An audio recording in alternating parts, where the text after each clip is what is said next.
राधा। कृष्ण वृंदावनेश्वरा, वृंदावनेश्वरी राधा। कृष्ण वृंदावनेश्वरा, जीवने निधने नित्यम्। राधा कृष्ण गतिर्मम, जीवने निधने नित्यम्। राधा कृष्ण गतिर्मम। कृष्ण प्रेममयी राधा, राधा प्रेम मयो हरि। कृष्ण प्रेममयी राधा, राधा प्रेम मयो हरि। हरे कृष्ण कृष्ण कृष्ण हरे हरे, हरे कृष्ण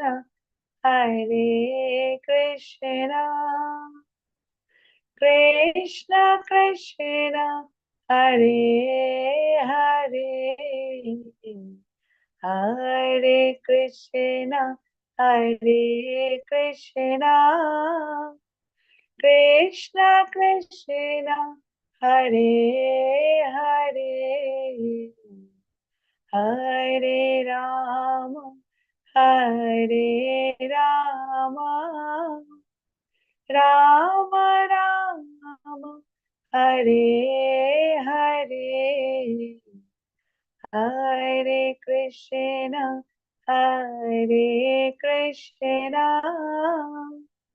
कृष्ण कृष्ण हरे हरे, हरे राम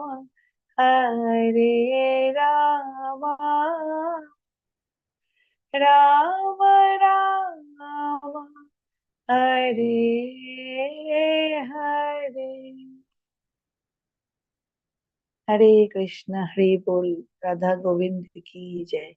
सभी को हरे कृष्णा, दंडवत प्रणाम सभी को। हरे कृष्णा। हरे कृष्णा माता जी, दंडवत प्रणाम। हरे हरे कृष्णा। कृष्ण माता जी, बहुत सुंदर, बहुत बहुत धन्यवाद, बहुत सुंदर गाए। हरे कृष्णा, हरे बोल। हरे कृष्णा सभी को, सभी का बहुत बहुत स्वागत है। आज हम 17वां अध्याय देखने वाले हैं और बस अगला एक अध्याय बचेगा जो हम 2 दिन में पूरा करेंगे। 18वें अध्याय को 2 दिन देने होंगे क्योंकि बहुत बड़ा अध्याय है।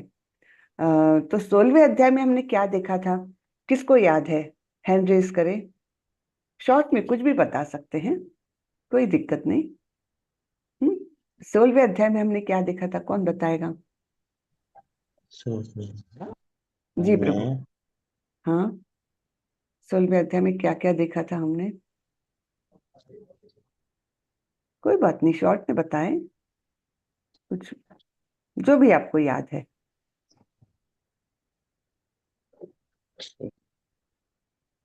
हरे कृष्णा जी। जी प्रभु, दीपक प्रभु। हरे कृष्णा माता जी। हरे कृष्णा जी।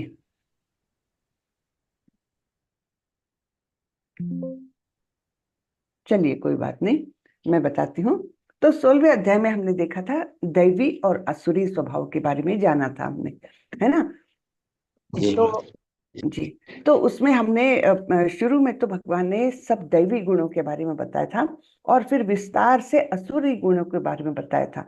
तो उसमें कैसे उनको बहुत अहंकार होता है ना? और अंत तक उनकी जो इच्छाएं हैं वो अनगिनत रहने के कारण कभी पूर्ण तो होती ही नहीं है। और फिर क्या होता है, चिंताम अपरिमेयाम, है ना? कि मरने की घड़ी में भी उनको चिंताएं लगी रहती है और इस प्रकार उनका जीवन सारा बीतता है।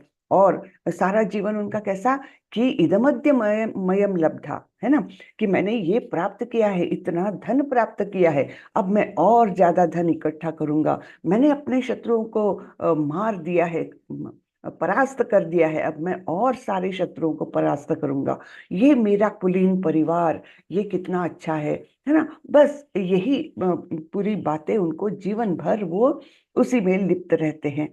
और फिर क्या होता है, बाद में अंतिम चरणों में भगवान ने बताया है कि काम, क्रोध और लोभ ये 3 नरक के द्वार है है ना।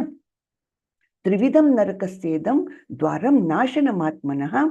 तो ये 3 द्वार कौन से हैं? काम, क्रोध और लोभ। तस्माद एतत् त्रयम त्यजेत, ऐसे भगवान ने बोला है कि इन तीनों का इसलिए हमें पूर्णतः त्याग करना चाहिए, अन्यथा ये नरक के द्वार खुलने की पूर्ण संभावना रहती है।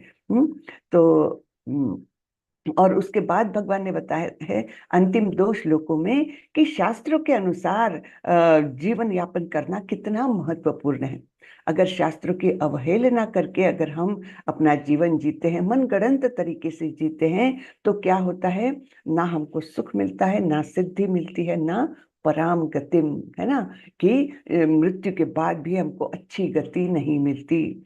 और इसलिए अंतिम श्लोक में भगवान बताते हैं तस्मात् शास्त्रम प्रमाणोक्तम, है ना, कार्य कार्य व्यवस्थित। तो इसलिए शास्त्रों के विधि विधान, शास्त्रों में बताए गए विधि विधानों के अनुसार हमारा जीवन यापन चलना चाहिए, अन्यथा हम क्या कर रहे हैं, भगवान द्वारा निर्देशित जो आदेश है उनकी हम अवहेलना करते हैं और उसके लिए हमको दंडित होना ही पड़ता है, उससे कोई बच नहीं सकता। चाहे हम अपने आप को कितना भी अच्छा इंसान समझे, सभी लोग, किसी को भी आप पूछिए ना, तो हर कोई अपने आप को बहुत अच्छा इंसान मानता है, लेकिन वो अच्छाई क्या शास्त्रों के आदेशों के अनुसार है या नहीं है, है ना, कि मनगढ़ंत तरीके से मैं तो बहुत अच्छा इंसान हूँ, मैं कितना अच्छे से अपना जीवन यापन कर रहा हूँ, बहुत धन कमा रहा हूँ, है ना, और ऐशो आराम की जिंदगी, क्योंकि क्या बोलते हैं, जिंदगी मिले ना दोबारा। अरे दोबारा क्या, अनेक बारा मिलने वाली है, अगर हम ठीक से भगवत धाम जाने के लिए प्रयत्न ना करें तो। तो ये सारी बातें हमारे समाज में बहुत ही ज्यादा प्रचलित है। आज के जमाने में रजोगुण का बहुत ही ज्यादा प्राबल्य है तो इसलिए योग्य मार्ग क्या है ये भी हमको पता नहीं चलता।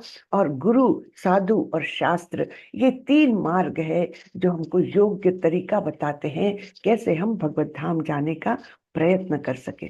तो शास्त्र तो हमारे पहुंच के बाहर है, क्योंकि उतना पढ़ना नहीं जानते, उतनी बुद्धि हमारी स्टेबल नहीं है ना, चंचल है। तो गुरु के आदेशों के अनुसार हमने बर्ताव करना चाहिए। गुरु भी ऐसा वैसा नहीं, प्रामाणिक गुरु जो एक ऑथोराइज्ड परंपरा से आते हैं, जिन्होंने गुरु शिष्य परंपरा के द्वारा ज्ञान अर्जित किया है, जो स्वयं महान भक्त है, हाँ, और उनका आचरण और उनकी बोली, इसमें कोई अंतर नहीं, नहीं तो बोलना एक और आचरण अलग, ये नहीं होना चाहिए। तो ऐसे गुरु के आदेशों का अगर हमने अनुपालन किया तो निश्चित रूप से हम अच्छे मार्ग पर रहेंगे, निश्चित रूप से हम भगवत धाम जाने वाला रास्ता पकड़ेंगे, निश्चित रूप से हम इस जन्म में नहीं, अगले जन्म में ही सही, उस धाम तक पहुंचेंगे जो हमारा जीवन का लक्ष्य होना चाहिए, बराबर ना। तो चलिए आज हमको 17वां अध्याय करना है, मैं शेयर करती हूँ और उसके बाद मंगलाचरण करके हम आगे बढ़ेंगे। आज भी मैंने लाइव जाने का प्रयत्न किया है, अब देखते हैं अंतिमतः वो सफल होता है कि नहीं। तो चलिए मैं पहले मंगलाचरण करती हूँ। ओम नमो भगवते वासुदेवाय, ओम नमो भगवते वासुदेवाय, ओम नमो भगवते वासुदेवाय, ओम अज्ञानतिमिरान्धस्य ज्ञानाञ्जनशलाकया चक्षुरुन्मीलितं येन तस्मै श्रीगुरवे नमः। श्रीचैतन्यमनोभीष्टं स्थापितं येन भूतले स्वयं रूपः कदा मह्यं ददाति स्वपदान्तिकं। वन्देऽहं श्रीगुरो श्रीयुतपदकमलं श्रीगुरुन् वैष्णवांश्च श्रीरूपं साग्रजातं सहगण रघुनाथान्वितं तं सजीवं साद्वैतं सावधूतं परिजनसहितं कृष्ण चैतन्य देवं श्री राधा कृष्ण पादान् सहगण ललिता श्री विशाखान्वितांश्च। हे कृष्ण करुणा सिंधु दीनबंधु जगतपते गोपेश गोपिका कांत श्री राधा कांत नमोस्तुते। तप्त कांचन गौरांगी राधे वृंदावनेश्वरी वृषभानुसुते देवी प्रणमामि हरिप्रिये।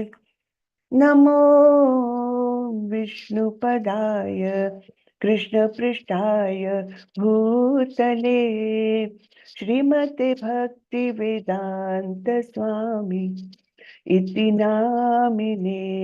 नमस्ते सारस्वते देवे गौरवाणी प्रचारिणे निर्विशेषाय शून्यवादी पाश्चात्य देशतारिणे।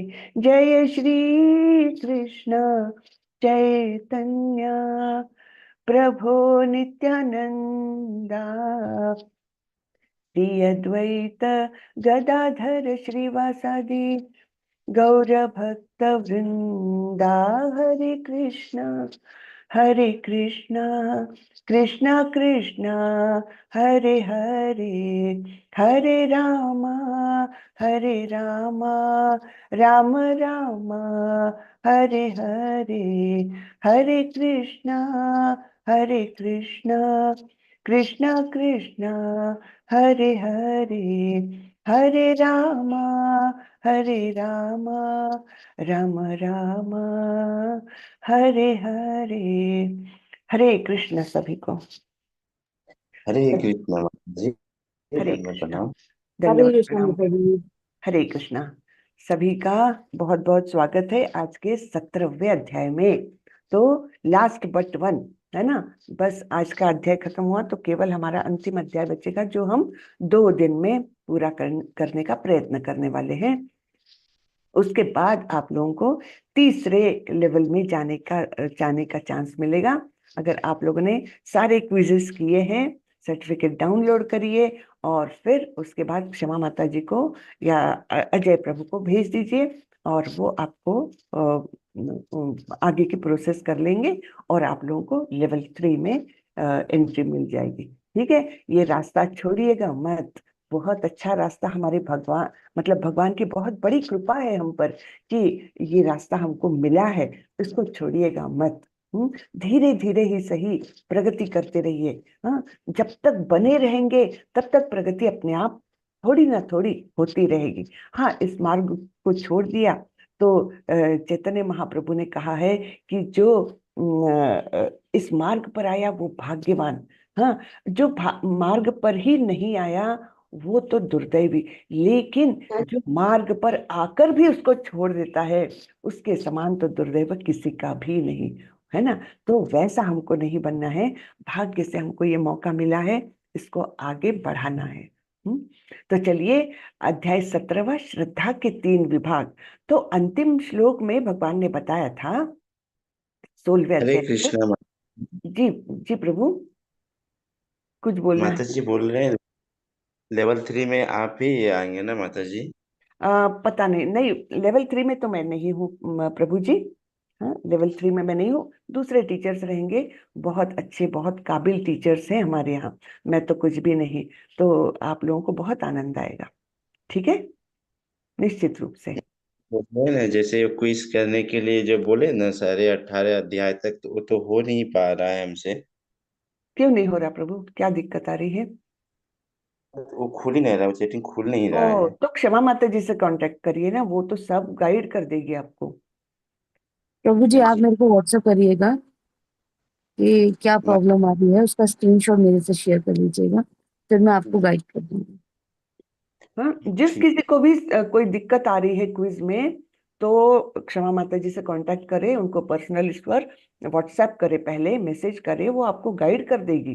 लेकिन ऐसा मत करिए कि आप लोगों से अगर हो नहीं रहा क्विज तो वैसे ही मत बैठिए। आ- आगे बढ़ना है ना हमको, तो फिर जी लेवल 3 में जाने के लिए आपको क्विज करना चाहिए। ठीक है। जी हाँ, जी और माता जी। आसान क्विजेस है, बिल्कुल आसान रहते हैं। अगर आपने ध्यान से क्लास भी अटेंड की है तब आपको बिल्कुल अच्छे से क्विज आ सकता है, कोई दिक्कत नहीं आनी चाहिए। मल्टीपल चॉइस क्वेश्चन होते हैं, एक क्वेश्चन के 4 ऑप्शन आपको दिए जाएंगे, जो सही है बस उस पर टिक करना है। माता जी जैसे नहीं करना है। लास्ट में आप थोड़ा समझा दीजिएगा, मैं करूँगा लास्ट में। क्विज से संबंधित या क्या प्रभु जी? क्विज के संबंधी से। क्विज के लिए ना आप मेरे को पर्सनली मैसेज करिए, मैं रोज ग्रुप में डालती हूँ क्विज की डिटेल्स, और लिखती भी हूँ कि अगर किसी को कोई भी परेशानी है तो मेरे से कांटेक्ट करो। तो बस मेरे इधर पास व्हाट्सएप कर दीजिए। मैसेज आते हैं ना, तो इधर से हम टाइपिंग नहीं कर सकते हैं, क्योंकि वो ऑप्शन ही नहीं रहता है। नहीं नहीं, उसमें नहीं करना है, मेरे को पर्सनल मैसेज करना है प्रभु जी। आप आप मेरे को आप, आपका नहीं है जब ना मैं माता जी? मैसेज करती हूँ ना, तो आप मेरे नंबर पर क्लिक करेंगे तो एक चैट खुल कर आएगा, तो उसमें आप मुझे मैसेज कर सकते हैं, ग्रुप में नहीं। मेरे को पर्सनल मैसेज करना है प्रभु जी। आपका नंबर नहीं है ना माता जी, मैं मैसेज कर आप सकूं? नंबर नोट करिए प्रभु जी, मैं चैट में डाल देती हूँ अपना नंबर। किसी को भी कुछ से संबंधित कोई परेशानी है तो मेरे से कांटेक्ट कर सकता है। जी माता जी, आप चैट में दे दीजिए। देखिए मैंने चैट में अपना नंबर डाला है। कोई छोड़ना नहीं है, कोई सबको करना है, लेवल 3 में जाना है सभी को। तो क्विज तो जी बहुत इजी है, 10 क्वेश्चन आते हैं हर चैप्टर में, बस वही करना होता है आपको। और क्विज के किसी भी क्वेश्चन में परेशानी हो तो आप मेरे को मैसेज कर सकते हैं, मैं कोशिश करूंगी उसमें भी आपकी हेल्प करने की। जी माता जी। हरे हरे कृष्ण। कृष्ण। हरे सॉरी कृष्णा। माता जी। नहीं नहीं, कोई बात नहीं, ये तो इम्पोर्टेंट है ना, अभी 2 ही दिन बचे हैं तो सबने करना चाहिए क्विज। चलिए, तो श्रद्धा के विभाग। तो अंतिम श्लोक में भगवान ने बोला था कि शास्त्र के अनुसार ही सबने अपना जीवन यापन करना चाहिए, उनके विधि विधानों का अनुपालन करते हुए, है ना। तो अब अर्जुन के मन में प्रश्न उठा है, अगर कोई नहीं करता तो क्या होता है ना। तो अर्जुन का प्रश्न है, अर्जुन उवाच ये शास्त्र विधि मुत्सृज्य यजन्ते श्रद्धयान्विताः तेषां निष्ठा तु का कृष्ण सत्वमाहो रजस्तमः। अर्जुन ने कहा, हे कृष्ण, जो लोग शास्त्र के नियमों का पालन न करके अपनी कल्पना के अनुसार पूजा करते हैं, उनकी स्थिति कौन सी है? वे सत्वगुणी है, रजोगुणी है या तमोगुणी? यानी क्या करते हैं? पूजा तो करते हैं, श्रद्धा तो है, लेकिन अपने मन गढ़ंत तरीके से करते हैं, शास्त्रों के नियमों का पालन न करते हुए। तो फिर वो कौन से गुण में आते हैं? कृपा करके सब लोग म्यूट करें। हम्म, ठीक है। तो अर्जुन का ये प्रश्न है, वे सत्वगुणी है, रजोगुणी है या तमोगुणी? तो भगवान अभी बताएंगे। श्री भगवान उवाच त्रिविधा भवति श्रद्धा देहिनां सा स्वभावजा सात्विकी राजसी चैव तामसी चेति ताम शृणु। भगवान ने कहा, देहधारी जीव द्वारा अर्जित गुणों के अनुसार उसकी श्रद्धा 3 प्रकार की हो सकती है, सत्वगुणी, रजोगुणी अथवा तमोगुणी। अब इसके विषय में मुझसे सुनो। तो यानी श्रद्धा तो है, किंतु शास्त्रों के आदेशों के अनुसार नहीं है, अपने मन गढ़ंत तरीके से है, तो वो अर्जित गुणों के अनुसार ही है, ऐसे भगवान बता रहे हैं। वो व्यक्ति जिस गुण में होगा उसी गुण के अनुसार उसकी श्रद्धा भी होगी। तो हम थोड़ा सा तात्पर्य पढ़ते हैं। तात्पर्य श्रीला प्रभुपाद द्वारा। श्रीला प्रभुपाद की जय। श्रीला प्रभुपाद कौन है? हमारे आचार्य, संस्थापक आचार्य है, जिन्होंने ये सारा ज्ञान हमारे लिए लिखा है, जिसका पठन करके, जिसका अध्ययन करके हमारे दिमाग में थोड़ा न थोड़ा ज्ञान जाता है। तो ये शुद्ध ज्ञान यथारूप जैसे कृष्ण ने बोला और जैसे अर्जुन ने समझा, बिल्कुल वही ज्ञान, उसमें कुछ भी मन गढ़ंत न डालते हुए बिल्कुल अनअडल्टरेटेड ज्ञान है ना। तो ऐसा ज्ञान हमारे लिए प्रभुपाद जी छोड़ गए हैं। इस्कॉन नामक संस्था जो है वो पूर्णतः उन्हीं के दिए हुए आदेशों के अनुसार कार्यरत है। बिल्कुल सवेरे की आरती से लेकर रात तक जो कुछ प्रोग्राम्स होते हैं मंदिर में, तो वे सारे प्रभुपाद जी ने निर्देशित किए हैं, उसी के अनुसार होते हैं। तो ये शुद्ध परंपरा चल रही है, इसको हम आगे बढ़ा सकते हैं अगर हम इसमें योगदान दे तो, है ना। तो चलिए, तात्पर्य में प्रभुपाद जी बोलते हैं, जो लोग शास्त्रों के विधि विधानों को जानते हैं लेकिन आलस्य या कार्य विमुखतावश इसका पालन नहीं करते, वे प्रकृति के गुणों द्वारा शासित होते हैं। यानी क्या, दंडित होते हैं, उनको दंड देती है प्रकृति। हाँ, वे अपने सतोगुणी, रजोगुणी या तमोगुणी पूर्व कर्मों के अनुसार एक विशेष प्रकार का स्वभाव प्राप्त करते हैं। विभिन्न गुणों के साथ जीव की संगति शाश्वत चलती रहती है। तो ये जो गुण है वो हमारे साथ पूरे टाइम लगे रहते, जब तक हम भौतिक जगत में हैं, तो ये हमारा साथ नहीं छोड़ते, संगति शाश्वत है। क्योंकि जीव प्रकृति के संसर्ग में रहता है, अतएव वह प्रकृति के गुणों के अनुसार ही विभिन्न प्रकार की मनोवृत्तियां अर्जित करता है। लेकिन यदि कोई प्रामाणिक गुरु की संगति करता है और उसके तथा शास्त्रों के विधि विधानों का पालन करता है, तो उसकी यह मनोवृत्ति बदल सकती है। यानी ऐसा नहीं कि अगर कोई व्यक्ति अभी तमोगुण में है तो जीवन भर उसको कंपल्सरीली तमोगुण से ही बंधे रहना है, ऐसा नहीं है। वो धीरे धीरे प्रयत्न पूर्वक गुरु के मार्गदर्शन में अपना प्रगति कर सकता है। अन्यथा हमने जो देखा है कि अमेरिका में ऐसे ऐसे लोगों को भगवान प्रभुपाद जी ने भक्त बनाया है जो पूर्णतः तमोगुण में थे, है ना। ड्रगिस्ट थे, चोर उचक्के भी थे। एक तो कथा, एक प्रसंग मैंने अभी अभी सुना है कि प्रभुपाद जी के मतलब भक्ति का प्रभाव कैसा था। एक बार क्या हुआ, एक चोर, व्यवसाय से चोर, तो वो एक कार में कार खोल करके उसकी चोरी करने के उद्देश्य से वो कार में बैठा। अब हुआ क्या कि वो कार जो थी वो एक भक्त की थी, और उसने ऐसा किया हुआ था कि जैसे ही इग्निशन चालू हो जाए तो प्रभुपाद जी की टेप चालू होती है। हाँ, इस प्रकार का उसने वहां पर बंदोबस्त करके रखा था। और उस समय प्रभुपाद जी का लेक्चर चल रहा था अध्याय 3 पर। तो अध्याय 3 में हमने देखा है कि प्रभुपाद जी कैसे बोलते हैं, भगवान ने बोला हुआ है कि जो देवताओं को अर्पण किए बिना वस्तुओं का भोग करता है तो वह चोर है ना। तो इस विषय पर वो प्रवचन चल रहा होगा, और जैसे ही चोर ने इग्निशन चालू किया, कार चालू हुई और इधर वो टेप चालू हुआ, प्रभुपाद जी की आवाज गूंजी कि इस दुनिया में सारे ही लोग चोर है। हाँ, तो ये चोर तो अचंभित हो गया, अरे इनको कैसे मालूम हुआ कि मैं चोर हूँ। है ना, बहुत ही अचंभित हुआ, बहुत ही मतलब वो पसोपेश में पड़ गया, क्या करूं। तो उसने फिर वो गाड़ी बंद कर दी और फिर वो ढूंढता रहा कि इस गाड़ी का ओनर कौन है। वेट करता रहा वो गाड़ी का ओनर आने तक, और फिर उससे मिला और बोला कि मैं तो चोरी करने आया था, लेकिन मुझे अब बिल्कुल चोरी करने की इच्छा नहीं, मुझे योग्य मार्ग पर जाना है। ये कौन बोल रहे थे कि उनकी आवाज थी कि वो बोल रहे थे कि सारी दुनिया ही चोर है, क्योंकि देवताओं को अर्पण किए बिना भोग कर रहे हैं, तो इस प्रकार चोरी कर रहे हैं भगवान के साम्राज्य में। तो ये कौन थे, ऐसे करके उसने भक्त ने भी उनको मार्गदर्शन किया, और इस प्रकार वो इस्कॉन में आए और महान भक्त बन गए। तो ये ऐसे सब चीजें होती है और हुई है, होगी भी आगे जा करके। तो ये एकदम पूरी दुनिया बदल जाती है अगर हम अच्छे भक्तों के संपर्क में आए हैं तो।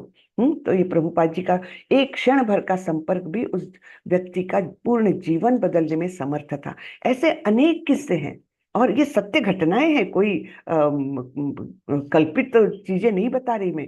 एक बार एक व्यक्ति का क्या हुआ, उनके दादाजी की मृत्यु हुई, तो वे दादाजी के घर में गए साफ सफाई करने, अब सब सामान निकालना है, ये वो, है ना। तो ऐसे ऊपरी माले पर ना कुछ बॉक्सेस पड़े हुए थे। अब वो बॉक्सेस खोल खोल के देखने लग गए क्या है क्या है। तो उसमें एक भगवत गीता यथारूप मिली उनको। तो सोचा कि क्या है ये, थोड़ा 2-4 पन्ने उसने पढ़े। हाँ, 2-4 पन्ने पढ़े, इंटरेस्ट आया, थोड़ा सा और पढ़ा, और फिर वो इतने इम्प्रेस हो गए उन विचारों से कि वो ढूंढते हुए गए कि ये इस्कॉन है कहाँ, विदेश की बात है ये। तो वो इस्कॉन है कहाँ, क्या है ये, ऐसे करके वो ढूंढते हुए मंदिर का पता लगाए, वहां गए, भक्तों से मिले और फिर उन्होंने पूर्ण जीवन अपना इस्कॉन को अर्पित किया, प्रभुपाद जी के मिशन को अर्पित किया। और वो यूरोप के बेस्ट टॉप मोस्ट वो बने, प्रभुपाद जी के बुक्स के डिस्ट्रीब्यूशन करने वाले टॉप मोस्ट। तो इतना उन्होंने अपने आप को इस मिशन में लगा दिया था। और एक किस्सा आता है कि ये शायद स्वीडन का या कहाँ का किस्सा है। तो एक लड़का था, यंग लड़का, उसकी क्या हॉबी थी, ऐसे उटपटांग काम करने वाले बहुत लोग होते हैं, उसकी हॉबी क्या थी, वो रेलवे ट्रैक पर दौड़ता था। और दौड़ता कैसे था, उधर से ट्रेन आती हुई दिख रही है और इधर से दौड़ते हुए ट्रेन की तरफ जा रहा है। और जब वो व्यक्ति ड्राइवर की नजर में आता था तो ड्राइवर को कितना कठिन जाता है ब्रेक लगाना, तो वो ड्राइवर का भाव उसको बड़ा पसंद आता था कि मैंने कैसे डराया इसको। और फिर एकदम वो अंतिम क्षण में वो ट्रैक से बाहर होकर के अपने आप को बचा लेता था। बस इसी में उसको बड़ा मजा आता था, है ना। तो एक बार क्या हुआ, उसने ऐसे ही वो दौड़ करके जा रहा था और बिल्कुल ट्रेन पास आई और इसने जंप किया, बाहर जंप किया। जंप किया तो वो एक गार्बेज जैसे ढेर पर गिरा। गार्बेज जैसा मतलब कचरा कूड़ा वहां पर पड़ा हुआ था, उसमें वो औंधे मुंह गिरा।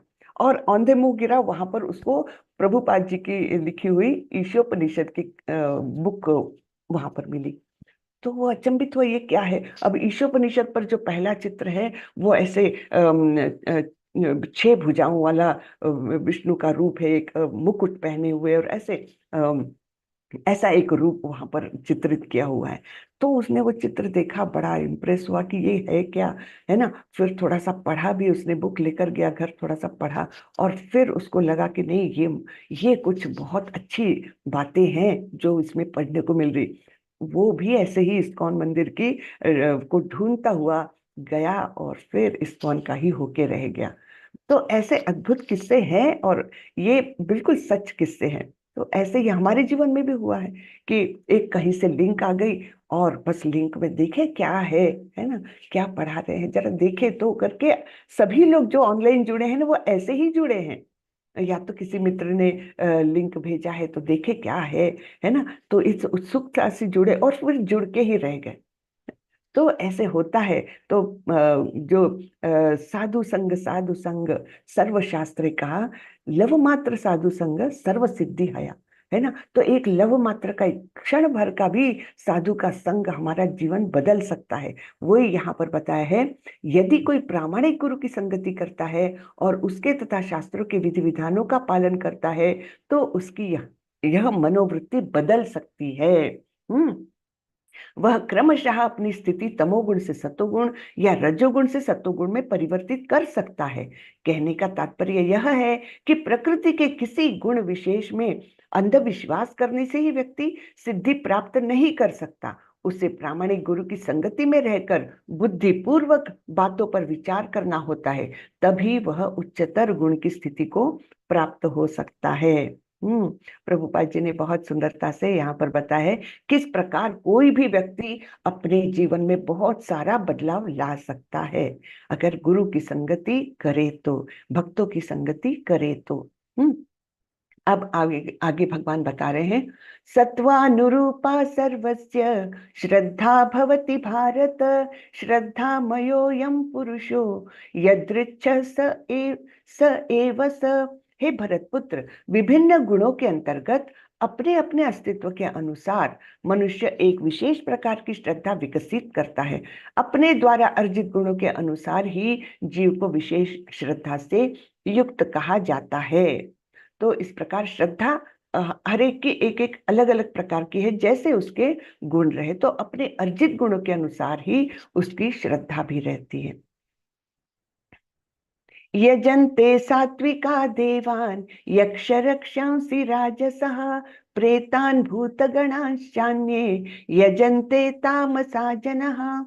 सतोगुणी व्यक्ति देवताओं को पूजते हैं, रजोगुणी यक्षों व राक्षसों की पूजा करते हैं और तमोगुणी व्यक्ति भूत प्रेतों को पूजते हैं। तो ये बातें हमने इसके पहले अध्यायों में भी देखी है कि किस प्रकार सतोगुणी लोग जो है वो देवताओं की पूजा करते हैं, सकाम भक्ति, हाँ, ये करते हैं, देवताओं के पास जाते हैं कि मुझे क्या चाहिए, धन देही, पुत्रम देही, ये देही, वो देही करते हुए देवताओं को पूछते हैं। ठीक है, ये सत्वगुणी हुए। रजोगुणी क्या करते हैं, यक्ष और राक्षसों की पूजा करते हैं। तो यक्ष या राक्षस ने एकदम आंखों के सामने एकदम अद्भुत कोई व्यक्ति ना लाए, ये लोग जो समाज के ही जो बहुत यशस्वी लोग रहते हैं, जो धनवान लोग रहते हैं, मंत्री वगैरह जैसे वरिष्ठ पदों पर जो लोग रहते हैं, ऐसे लोगों की पूजा करते हैं, बिल्कुल लिटरली पूजा करते हैं, है ना, ऐसा हमने देखा हुआ है। तो ये लोग क्या करते हैं, उनको उनके मतलब एक प्रकार से हम जिसको कहते हैं बटरिंग, बहुत ज्यादा उनके पीछे पीछे रहेंगे, उनकी सेवा करेंगे। उद्देश्य क्या है कि हमको भी कुछ प्राप्ति हो जाए, कुछ अच्छा पद मिल जाए, है ना, मनचाहा पोस्टिंग मिल जाए, या ऐसा मतलब जो कुछ भौतिक जगत की प्राप्तियां हैं उसके लिए ये ऐसे लोगों की बहुत पूजा करते हैं। और तमोगुणी व्यक्ति क्या करते हैं, वे जंगल में जाते हैं, रात के अंधेरे में कोई तांत्रिक मांत्रिक के निर्देशन में ऐसे भूत प्रेतों को पूछते हैं। उद्देश्य क्या रहता है, या तो मुझे एकदम से धन लाभ हो जाए, अचानक से धन लाभ हो जाए, है ना, गढ़ा हुआ धन मुझे मिल जाए, ये इच्छा, या फिर किसी का बुरा, है ना, कि उस व्यक्ति का बुरा हो जाए। इस प्रकार से भी इच्छा लेकर के ऐसे लोग भूत प्रेतों को पूछते हैं। तो ये अपने अपने गुणों के अनुसार होता है। ये हमने इसके बारे में चर्चा पहले अध्याय में भी की है।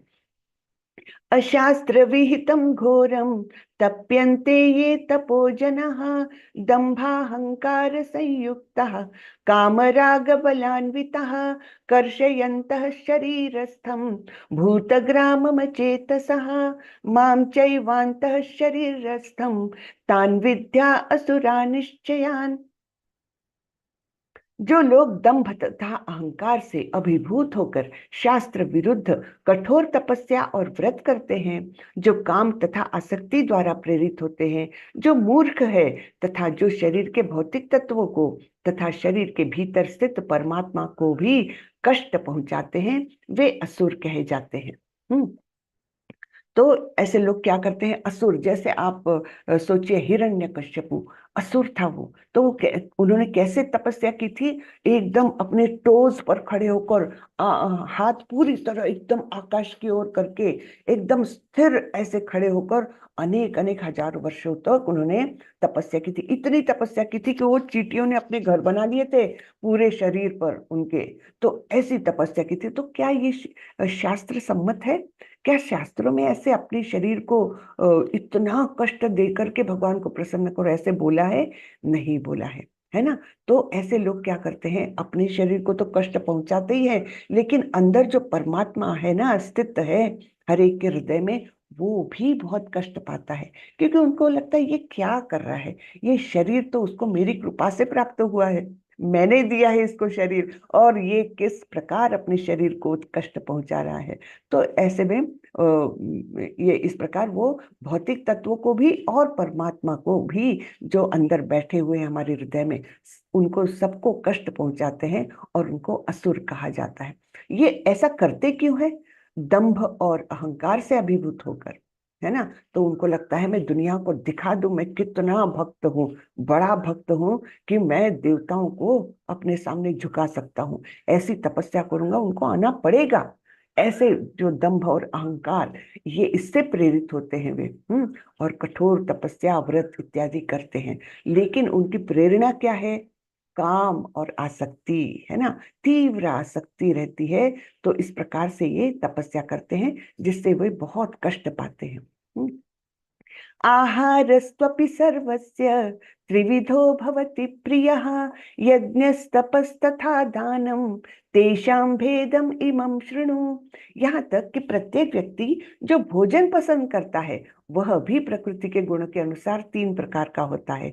यही बात यज्ञ, तपस्या तथा दान के लिए भी सत्य है। अब उनके भेदों के विषय में सुनो। ठीक है, तो भगवान अभी बहुत अच्छा ज्ञान दे रहे हैं कि किस प्रकार का भोजन सात्विक लोगों को पसंद है, किस प्रकार का भोजन रजोगुणी तामसी ऐसे लोगों को पसंद है, ये सब भेद बताएंगे। वैसे ही यज्ञ, तपस्या और दान, इनके विषय में भी पृथक पृथक गुणों के अनुसार क्या भेद है, ये भी बताएंगे।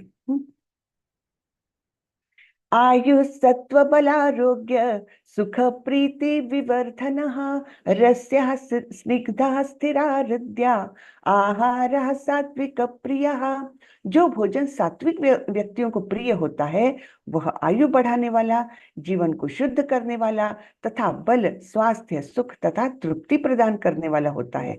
ऐसा भोजन रसमय, स्निग्ध, स्वास्थ्यप्रद तथा हृदय को भाने वाला होता है। तो सात्विक लोगों के बारे में बताया है। तो ये शुद्ध शाकाहारी भोजन करते हैं, है ना, क्योंकि शाकाहारी जीवन जो है जीवन को शुद्ध करता है। शाकाहारी भोजन जीवन को शुद्ध करता है, वो आयु को बढ़ाता है। क्योंकि देखिए, मांसाहार करने के लायक हमको जो इंग्रेडिएंट्स चाहिए, हमारे शरीर की जो रचना चाहिए, वैसे भगवान ने दी ही नहीं है। केवल हम जीभ को तृप्त करने के लिए मांसाहार करते हैं, बाकी कुछ भी नहीं। ऐसा कुछ नहीं है जो वेजिटेरियन खाने में नहीं प्राप्त होता। और इसके लिए बहुत लोग आर्ग्यूमेंट्स करते कि नहीं नहीं, ये विटामिन्स नहीं मिल सकते अगर आपने मांसाहार नहीं किया तो। ऐसा कुछ भी नहीं है। हमारे शास्त्र बताते हैं कि मनुष्य के लिए पूर्ण आहार ये वेजिटेरियन ही है ना। तो प्रभुपाद जी भी इसके लिए बहुत आग्रही रहे हैं कि किस प्रकार वेजिटेरियन खाना बहुत ही लाभप्रद है हमारे जीवन के लिए। तो ये सात्विक खाना आयु बढ़ाता है, जीवन को शुद्ध करता है, बल, स्वास्थ्य, सुख और तृप्ति भी प्रदान करता है। ऐसा भोजन रसमय, स्निग्ध, स्वास्थ्यप्रद तथा हृदय को भाने वाला होता है। तो ये इसके बारे में हमने लेवल 1 में देखा था कि किस प्रकार शुद्ध वेजिटेरियन ताजा बना हुआ खाना, जिसमें दूध दही का भी समावेश है, जिसमें कुछ मीठा भी है, कुछ तीखा भी है, लेकिन माइल्ड रूप से, है ना। और ऐसा खाना जो है वो शुद्ध सात्विक बोला गया है। फिर आगे हम रजोगुणी लोगों को क्या पसंद है देखते हैं। कट्वम अम्लम लवणात्युष्ण तीक्ष्ण रुक्ष विदाहिनः आहारा राजसस्येष्टा दुःख शोकामय प्रदः। अत्यधिक तिक्त, खट्टे, नमकीन, गरम, चटपटे, शुष्क तथा जलन उत्पन्न करने वाले भोजन रजोगुणी व्यक्तियों को प्रिय होते हैं। ऐसे भोजन दुख, शोक तथा रोग उत्पन्न करने वाले हैं। तो ये कौन से खाने होते हैं आप लोग याद करिए, हमने इसके बारे में चर्चा की लेवल 1 में। तो जैसे चटपटा चाट है ना, जो चाट के ठेले पर लोग खड़े दिखेंगे, निश्चित रूप से जानिए कि वो रजोगुणी है, निश्चित रूप से। क्योंकि वो खाना होता कैसा है, बहुत तीखा, बहुत खट्टा, नमकीन, है ना, और जीभ को बड़ा उनको मजा देकर जाता है। लेकिन क्या वो दूसरे दिन भी मजा देता है? नहीं, वो अंतिमतः उनके शरीर में रोग उत्पन्न करता है और तकलीफ देता है उनको, दुख शोक उससे प्रकट होते हैं। तो ये सब खाना जो है वो रजोगुणी व्यक्तियों को अच्छा लगता है। और तमोगुणी लोगों का क्या है? यातयामं गतरसम पूति पर्युषितम चयत उच्चिष्टमपि चामेध्यम भोजनम तामस प्रियम। खाने से 3 घंटे पूर्व पकाया गया स्वादहीन, वियोजित एवं सड़ा, जूठा तथा अस्पृश्य वस्तुओं से युक्त भोजन उन लोगों को प्रिय होता है जो तामसी होते हैं। तो अस्पृश्य वस्तुओं से युक्त यानी क्या है? हाँ, जो हम क्या पसंद करेंगे नॉर्मल, इसमें खून को हाथ लगाना, किसी के ब्लड को या मांस को हाथ लगाना बिल्कुल नहीं, ये अस्पृश्य चीजें हैं। लेकिन उनका भोजन में समावेश करना ये तामसी लोगों को प्रिय होता है। हमने लेवल 1 में भी देखा है कि किस प्रकार उनको एक चीज का उदाहरण दिया है। वो चीज है दूध से बना हुआ, लेकिन उसके अंदर क्या करते हैं लोग? कोई एक विशिष्ट प्रकार के कीड़े होते हैं, बहुत सारे कीड़े, वो उस चीज में कंप्रेस करके रखते हैं और फिर वो लोगों को बड़ा स्वादिष्ट लगता है, तामसी लोगों को, है ना। अब कीड़ों से युक्त ऐसा भोजन किसको पसंद आएगा? लेकिन तामसी लोग उसको बड़े, हाँ ये है, इसमें इस प्रकार के विशिष्ट प्रकार के कीड़े हैं जो बड़ा स्वादिष्ट कर देते हैं चीज को, ऐसे करके ये उनका भोजन रहता है। अब हम जब 3 घंटे पूर्व पकाया गया खाना, इसके बारे में देखते हैं। तो आजकल का तो जीवन हमारा ऐसा है कि बच्चे भी बहुत सवेरे निकल जाते हैं घर से टिफिन लेकर के, दोपहर को 12-1 बजे खाएंगे, तो 3 घंटे तो आराम से ही चले गए। फिर उनका क्या करें, है ना, उनको कैसे शुद्ध खाना मिलने? ऑफिस में जाते लोग ऐसे ही घर से पका करके ले जाते हैं और फिर 5-6 घंटे बाद कभी तो भी खाते हैं, बराबर ना।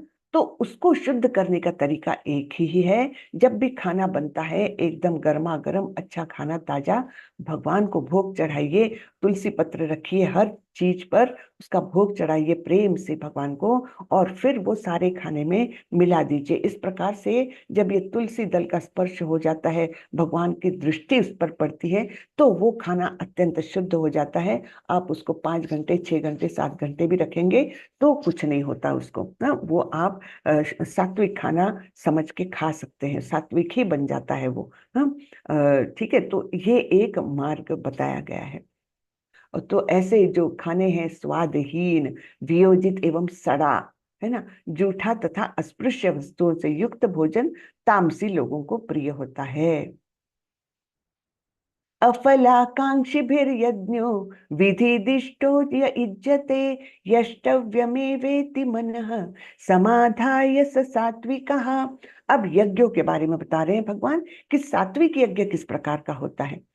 यज्ञों में वही यज्ञ सात्विक होता है जो शास्त्र के निर्देशानुसार कर्तव्य समझकर उन लोगों के द्वारा किया जाता है जो फल की इच्छा नहीं करते।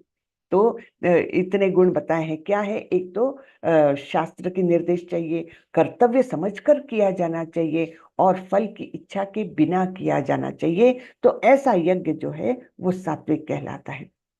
3 बातें बताई हैं। फिर रजोगुणी यज्ञ कैसा होता है? अभिसंधाय तु फलम दंभार्थमपि चैव यत् इज्जते भरत श्रेष्ठ तम यज्ञम विद्धि राजसम। लेकिन हे भरत श्रेष्ठ, जो यज्ञ किसी भौतिक लाभ के लिए या गर्ववश किया जाता है उसे तुम राजसी जानो।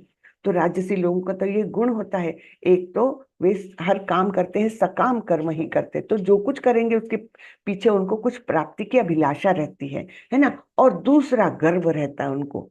हमने देखा था ना पिछले भी अध्यायों में कि कैसा गर्व रहता है, समाज को दिखाना है। दान भी देंगे, वो आगे आएगा दान का, तब भी उनको चाहिए वाहवाही मिले, कि सब लोग उनके रिश्तेदार वगैरह बोले हाँ तुम तो बड़े ही अच्छे इंसान हो, दान करते हो। वो यज्ञ में भी है, गर्ववश यज्ञ करते हैं। यानी क्या कि समाज में वो 8-10 लोगों को बुलाएंगे और वो लोग बोलेंगे वाह क्या यज्ञ किया, ठाट बाट से किया, कितना भक्ति भाव है इस व्यक्ति में। तो ये लोग राजसी है। फिर विधिहीनम असृष्टान्नम मंत्रहीनम अदक्षिणम श्रद्धा विरहितम यज्ञम तामसम परिचक्षते। जो यज्ञ शास्त्र के निर्देशों की अवहेलना करके, प्रसाद वितरण किए बिना, वैदिक मंत्रों का उच्चारण किए बिना, पुरोहितों को दक्षिणा दिए बिना तथा श्रद्धा के बिना संपन्न किया जाता है, वह तामसी माना जाता है। तो पहला जो सात्विक देखा था वो शास्त्र के निर्देशों के अनुसार करते हैं, और ये बराबर उल्टा करते हैं तामसी लोग। क्या करते हैं? अवहेलना करके, शास्त्रों के निर्देशों की अवहेलना करते हैं। फिर प्रसाद वितरण नहीं करते। अब जब कोई पूजा विधि होती है, जब कोई यज्ञ होता है, तो उसका प्रसाद वितरण अवश्य किया जाना चाहिए, क्योंकि वो जो भगवान की कृपा दृष्टि है वो उस प्रसाद में आ जाती है, और वो उस कृपा का वितरण हमने करना चाहिए अपने परिवार में भी, अड़ोस पड़ोस में भी। तो ये आवश्यक होता है। लेकिन ये लोग क्या करते हैं? प्रसाद वितरण किए बिना, फिर वैदिक मंत्रों का उच्चारण किए बिना, पुरोहितों को दक्षिणा दिए बिना तथा श्रद्धा के बिना संपन्न करते हैं ऐसे यज्ञ, तो वो तामसी होते हैं। तो यहाँ प्रभुपाद जी बोलते हैं तमोगुण में श्रद्धा वास्तव में अश्रद्धा है। कभी कभी लोग किसी देवताओं की पूजा धन अर्जित करने के लिए करते हैं, और फिर वे इस धन को शास्त्र के निर्देशों की अवहेलना करके मनोरंजन में व्यय करते हैं। ऐसे धार्मिक अनुष्ठानों को सात्विक नहीं माना जाता, ये तामसी होते हैं। इनसे तामसी प्रवृत्ति उत्पन्न होती है और मानव समाज को कोई लाभ नहीं पहुंचता। तो प्रभुपाद जी स्पष्ट करते हैं कि कभी कभी ऐसे देवताओं की ये करते हैं, लेकिन उससे जो भी प्राप्ति होती है तो उसका कृपा का वितरण होना चाहिए, उसका योग्य इस्तेमाल होना चाहिए, धर्म के प्रति और आस्था बढ़ने के लिए करना चाहिए। लेकिन ऐसे लोग क्या करते हैं? वो व्यय करते हैं अपने इंद्रिय तृप्ति में, तो वो भी तामसी कहा गया है। देवद्विज गुरु प्राज्ञ पूजनम शौचमार्जवम ब्रह्मचर्यम अहिंसा च शारीरम तप उच्यते। अब तप के बारे में बता रहे हैं भगवान। पहले बताया था खाने के बारे में, है ना, सात्विक खाना कैसा रहता है, राजसी खाना, तामसी खाना, खाने के बारे में बताया। फिर यज्ञ के बारे में बताया, 3 भेद। अब बता रहे हैं तप के बारे में। परमेश्वर सॉरी देवद्विज गुरु प्राज्ञ पूजनम शौचमार्जवम ब्रह्मचर्याम अहिंसा च शारीरम तप उच्यते। परमेश्वर, ब्राह्मणों, गुरु, माता पिता जैसे गुरुजनों की पूजा करना तथा पवित्रता, सरलता, ब्रह्मचर्य और अहिंसा ही शारीरिक तपस्या है। तो ये शरीर की तपस्या बताई है। फिर शरीर, मन और वाणी, इन तीनों की तपस्या के बारे में आएगा और उनका भेद फिर जो जो गुण में वो व्यक्ति है उसके अनुसार वो भेद होते जाएगा। तो ये तपस्या बोला है, शरीर की तपस्या, कि अपने से जो श्रेष्ठ व्यक्ति है उनका आदर करना, उनकी पूजा करना, और शरीर की, मन की पवित्रता, शुचिता, है ना, ये आवश्यक है। सरलता यानी कपट नहीं, अंदर बाहर बिल्कुल एक ही विचार, बाहर कुछ अच्छा अच्छा बोलना और मन में बुरा रखना, किसी के बारे में विचार बुरे रखना, ये सरलता नहीं, ये कपट होता है। तो सरलता यानी अंदर बाहर एक ही विचार। फिर ब्रह्मचर्य और अहिंसा। अहिंसा मैंने पहले भी बताया, हिंसा केवल शारीरिक नहीं होती, हिंसा मानसिक भी होती है। तो मानसिक हिंसा भी से भी बचे और शारीरिक हिंसा से भी बचे। और तो और विशेष करके अगर हम किसी के आध्यात्मिक जीवन में बाधा डालते हैं तो वो भी हिंसा होती है। तो इस प्रकार से हिंसा से बचना, हिंसा नहीं करना, ये अहिंसा रखना ही शारीरिक तपस्या है। अनुद्वेगकरं वाक्यं सत्यं प्रियहितं च यत् स्वाध्यायाभ्यसनं चैव वाङ्मयं तप उच्यते। सच्चे, भाने वाले, हितकर तथा अन्यों को क्षुब्ध न करने वाले वाक्य बोलना और वैदिक साहित्य का नियमित पारायण करना, यही वाणी की तपस्या है। यहाँ पर क्या बताया है कि बोलना कैसा चाहिए? सच्चा, भाने वाला, यानी सामने वाले को कष्ट न पहुंचे, है ना, उसका मन ना दुखे, ऐसा भाने वाला भी होना चाहिए। हितकर होना चाहिए उसका, उसके लिए, और किसी को क्षुब्ध न करने वाले वाक्य बोलना, और वैदिक साहित्य का नियमित पारायण, ये वाणी की तपस्या है। हम थोड़ा सा प्रभुपाद जी का तात्पर्य पढ़ते हैं। मैं इसलिए तात्पर्य पढ़ती हूँ जिससे आप लोगों को पढ़ने में रुचि आए। हाँ, अन्यथा आप लोग मतलब पढ़ने का आजकल बहुत कम चलन हो गया है, लोग बस मोबाइल में, टीवी में व्यस्त रहते हैं। लेकिन प्रभुपाद जी की बुक्स पढ़ना बहुत आवश्यक है, क्योंकि वो सरलता से हमको समझाते हैं, इन डेप्थ समझाते हैं। मनुष्य को ऐसा मैं नहीं। पढ़ूं माता जी? जी पढ़िए प्रभु, पढ़िए। हाँ। मनुष्य को ऐसा नहीं बोलना चाहिए कि दूसरों के मन क्षुब्ध हो जाए। जी निसंदेह जब शिक्षक बोले तो वह अपने विद्यार्थियों को उपदेश देने के लिए सत्य बोल सकता है, लेकिन उसी शिक्षक को चाहिए कि यदि वह उनसे बोले जो उसके विद्यार्थी नहीं है तो उनसे मन को क्षुब्ध करने वाला सत्य न बोले। यही वाणी की तपस्या है। इसके अतिरिक्त प्रलाप। इसके अतिरिक्त प्रलाप, व्यर्थ की वार्ता नहीं करना चाहिए। आध्यात्मिक क्षेत्रों में बोलने की विधि यह है कि जो भी यह जाए वह शास्त्र सम्मत हो, उसे तुरंत ही अपने कथन की पुष्टि के लिए शास्त्रों का प्रमाण देना चाहिए। इसके साथ साथ वह बात सुनने में अति प्रिय लगनी चाहिए। ऐसी विवेचना से मनुष्य जो सर्वोच्च लाभ और मानव समाज का उत्थान हो सकता है। वैदिक साहित्य का विपुल भंडार है और उसका अध्ययन किया जाना चाहिए। यही वाणी की तपस्या कही जाती है। जी हरे जी, हरे कृष्ण। धन्यवाद प्रभु, बहुत बहुत बहुत धन्यवाद। तो यहाँ पर क्या बोला है कि कोई शिक्षक होता है तो अगर विद्यार्थी कुछ गलत कार्य कर रहा है तो शिक्षक का कर्तव्य है वो उसको प्रताड़ित करे। तो उस समय उसने कठोर वाणी अगर वापरी तो वो जायज है, वो योग्य है। जैसे पिता को भी कई बार, यानी घर के वरिष्ठ सदस्यों को भी कई बार अपने जो छोटे हैं लोग, उनको सही मार्ग दिखाने के लिए कभी कभी कठोर बनना पड़ता है, और तब अप्रिय वाणी मुंह से निकलती है। निकलना भी चाहिए, क्योंकि नहीं तो योग्य मार्ग उनको पता नहीं चलेगा। लेकिन जो आपका शिष्य नहीं है, आपका पुत्र नहीं है, आपसे कनिष्ठ नहीं है, उसके लिए आप ये नहीं कर सकते, है ना। तो जो गुरु का अपने शिष्य के प्रति व्यवहार होगा वो अलग, लेकिन अगर गुरु दूसरे किसी अपने मित्र के साथ ये कर रहा है तो वो वैसी भाषा इस्तेमाल ना करे, क्योंकि उससे सामने वाला क्षुब्ध हो जाएगा। तो ये मर्यादा भी यहाँ पर बताई गई है प्रभुपाद जी द्वारा। और प्रलाप नहीं करना चाहिए। प्रलाप यानी क्या? व्यर्थ की भौतिक बातें, उसने ऐसा किया, उसने ऐसा किया, है ना, ये सब बातें, अरे वो दो देश लड़ रहे हैं, इनकी चर्चा करके हम हमारी वाणी को तपस्या से दूर कर रहे हैं, है ना। तो व्यर्थ की बातें नहीं करना है, जिसमें हमारा कोई सहभाग नहीं हो सकता है, वैसे बातों में अपना समय व्यर्थ नहीं करना, गंवाना चाहिए।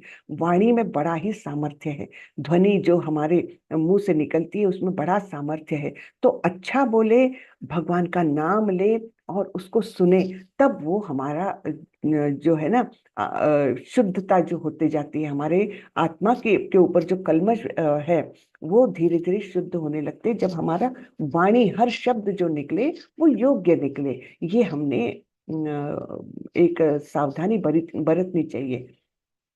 इसके बारे में मैं थोड़ा सा बताना चाहूंगी कि हमारे देखिए जीवन में दो प्रकार के सर्कल्स आप इमेजिन करें। एक है सर्कल ऑफ कंसर्न और दूसरा है सर्कल ऑफ इफेक्ट, या हाँ इफेक्ट बोल सकते हैं, जिस पर हम कुछ प्रभाव डाल सकते हैं। तो दो प्रकार के वो है। तो सर्कल ऑफ कंसर्न में क्या है? अरे वो देश में क्या हो रहा है, उधर बाढ़ आ गई, है ना, ये सारी चर्चा करना, ये सारा टीवी पर देखना, उसमें हमारा समय व्यर्थ करना, उससे कुछ आउटपुट होने वाला है, हमारे जीवन में कुछ बदलाव होने वाला नहीं, प्रभाव नहीं डाल रहे ना, हमारी चर्चा से उस पर प्रभाव तो नहीं हो रहा। हाँ, आपका जो है इन्फ्लुएंस जो है वो किस पर रहेगा? आपके बच्चों पर, आपके परिवार पर, आपके शिष्यों पर, है ना, या इवन आपके मित्र परिवार पर। तो उनसे उनके बारे में सोचें, या उनके जीवन में क्या प्रभाव डाल सकते हैं, उससे हमारे जीवन पर भी कैसा प्रभाव होना है। तो ये जो है उन बातों पर हमने ज्यादा ध्यान देना चाहिए। जो केवल सांसारिक बातें हैं उनमें हमने अपना समय नहीं गंवाना चाहिए, ठीक है ना। तो ये सब प्रलाप में हमने अपना समय व्यर्थ नहीं गंवाना चाहिए। आध्यात्मिक क्षेत्रों में बोलने की विधि यह है कि जो भी कहा जाए वो शास्त्र सम्मत हो। जैसे मैं अगर आपको कुछ भी बोलूं तो कम से कम मुझे कि क्रोध नहीं करना चाहिए। क्यों नहीं करना चाहिए भाई? क्योंकि शास्त्र में लिखा है। तो वो शास्त्र में क्या लिखा है ये मुझे पता रहे, तब मैंने ये बोलना योग्य है ना, कि हाँ भगवान ने बोला है क्रोधात भवति सम्मोह, इसलिए क्रोध करना बुरा है। तो ऐसे मतलब ये तो मैं तो बहुत छोटी वो हूँ, छोटा सा उदाहरण दे रही हूँ, लेकिन आध्यात्मिक क्षेत्र में जो भी बोलते हैं गुरुजन, तो वो कैसे करते हैं? तुरंत उनको शास्त्र का आधार पता रहना चाहिए। केवल ऐसे मनगढ़ंत बातें, ऐसा होना चाहिए, करना चाहिए, ये बातें नहीं होना चाहिए। उसको शास्त्र का क्या आधार है ये भी हमको पता होना चाहिए, ठीक है। उसे तुरंत ही अपने कथन की पुष्टि के लिए शास्त्रों का प्रमाण देना चाहिए। इसके साथ साथ यह बात सुनने में अति प्रिय लगनी चाहिए। तो सामने वाले को भी ये लगना चाहिए कि हाँ ये मेरे लिए हितकर है, ये मेरे लिए अच्छी बातें हैं, तो ऐसा भी लगना चाहिए। ऐसी विवेचना से मनुष्य को सर्वोच्च लाभ और मानव समाज का उत्थान हो सकता है। ऐसा अगर हम सोचे कि सभी लोग अगर इस प्रकार की अपनी वाणी रखे, कठोरता ना रखे वाणी में, तो बताइए समाज में कितना अच्छा लगेगा, है ना। सब समाज का उत्थान हो जाएगा, सभी लोग धीरे धीरे सतोगुण में आने लग जाएंगे। तो वैदिक साहित्य का विपुल भंडार है, इसका अध्ययन भी करना चाहिए। अभी तक तो हम क्या पढ़ते हैं? नॉवेल्स पढ़ते हैं, न्यूज़पेपर पढ़ते हैं, है ना, या फिर व्हाट्सएप के मैसेजेस पढ़ते हैं। लेकिन ये जो इतना सुंदर साहित्य हमको अनेक महात्मा लोग देकर गए हैं, एक्चुअली वेद किसने बनाए हैं? भगवान ने बनाए हैं। वेदेश्च सर्वैर अहमेव वेद्यो वेदांत कृत वेद विदेह चाह, यानी वेदों का निर्माण भी मैंने किया है, संकलन भी मैंने किया है, वेदों को जानने का उद्देश्य भी मैं हूँ, है ना। तो ये सब बातें हैं। वेद जो है वो भगवान द्वारा निर्मित है, तो उससे अनुरूप जो साहित्य वो वैदिक साहित्य कहलाता है। और ये बहुत विपुल है, जितना आप पढ़ो बहुत आनंद आता है। तो ये सब इसका अध्ययन करना, ये वाणी की तपस्या कही गई है। मनः प्रसादः सौम्यत्वं मौनम् आत्मविनिग्रहः भाव संशुद्धिरित्येतत् तपोमानसमुच्यते। तथा संतोष, सरलता, गंभीरता, आत्मसंयम एवं जीवन की शुद्धि, ये मन की तपस्याएं हैं। अब यहाँ पर मन की तपस्या के बारे में बताया हमने। क्या क्या देखा, जस्ट रिवाइज करेंगे। क्या क्या देखा है, खाने के बारे में पता किया, आहार कैसा होता है 3 गुणों में, ठीक है ना। फिर यज्ञ के बारे में पता किया है। फिर तपस्या के बारे में पहले शरीर की तपस्या बताई है, फिर वाणी की तपस्या बताई है, और अब मन की तपस्या के बारे में भगवान बताने जा रहे हैं, है ना। थोड़ा थोड़ा रिवाइज करती हूँ जिससे थोड़ा याद रहे हमको। तो ये मन की तपस्या है। मन को संयमित बनाने का अर्थ है उसे इंद्रिय तृप्ति से विलग करना। नहीं तो मन कहाँ भागेगा, इंद्रिया भागेगी इंद्रिय विषयों की ओर, और मन भागेगा इंद्रियों की ओर, क्योंकि इंद्रिय तृप्ति चाहिए। मन ऐसे ही कामों में बड़ा आनंद पाता है। तो जब मन को संयमित करते हैं तब वो इंद्रिय तृप्ति से थोड़ा अलग हट गया, दूसरी चीजों में उसको आनंद आने लग गया, भगवान की सेवा में आनंद आने लग गया, है ना। उसे इस तरह प्रशिक्षित किया जाना चाहिए जिससे वह सदैव परोपकार के विषय में सोचे। तो मन के बारे में अर्जुन ने क्या बोला था, चंचलम हि मनः कृष्ण प्रमाथि बलवदृढ़म तस्याहम निग्रहम मन्ये वायोरिव सुदुष्करम। तो मन को तो कंट्रोल में लाना बहुत मुश्किल है, यह अर्जुन ने बताया था। और उसके उत्तर में भगवान ने बताया था कि वैराग्य और अभ्यास, है ना, इन दोनों के द्वारा तुम मन को भी वश में कर सकते हो। तो यहाँ पर क्या बोल रहे हैं, उसे इस तरह प्रशिक्षित किया जाना चाहिए, यानी उसको ट्रेनिंग देना है। अभ्यास, अभ्यास के ही बारे में यहाँ पर बताया है। अभ्यास क्या करना है कि सदैव परोपकार के विषय में सोचे, है ना। आत्म इंद्रिय तृप्ति के बारे में ना सोचे, दूसरों का भला करने के बारे में सोचे। मन के लिए सर्वोत्तम प्रशिक्षण विचारों की श्रेष्ठता है।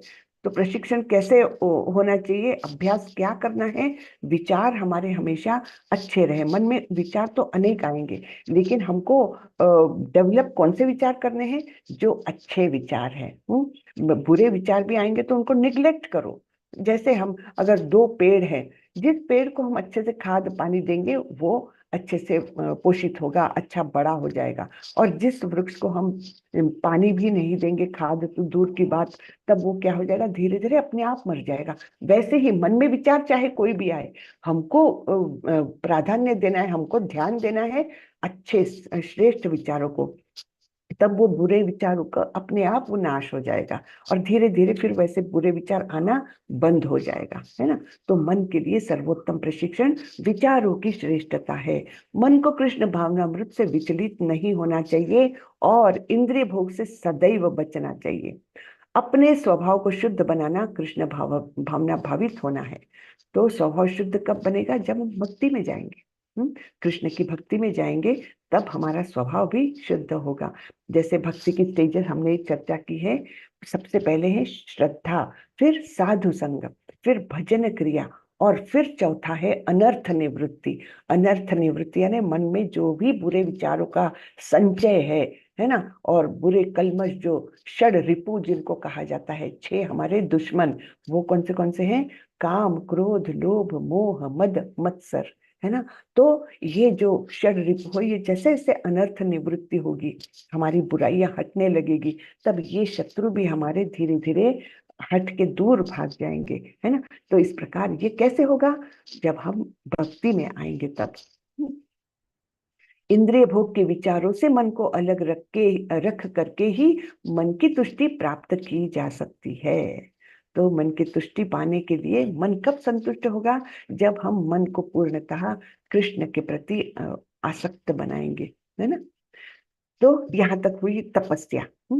श्रद्धया परया तप्तम तपस्त्रम त्रिविधम नरैः अफलाकांक्षिभिर्युक्तैः सात्विकम परिचक्षते। भौतिक लाभ की इच्छा न करने वाले तथा केवल परमेश्वर में प्रवृत्त मनुष्य द्वारा दिव्य श्रद्धा से संपन्न यह 3 प्रकार की तपस्या सात्विक तपस्या कहलाती है। तो 3 प्रकार की तपस्या कौन सी देखी, शरीर, मन और वाणी।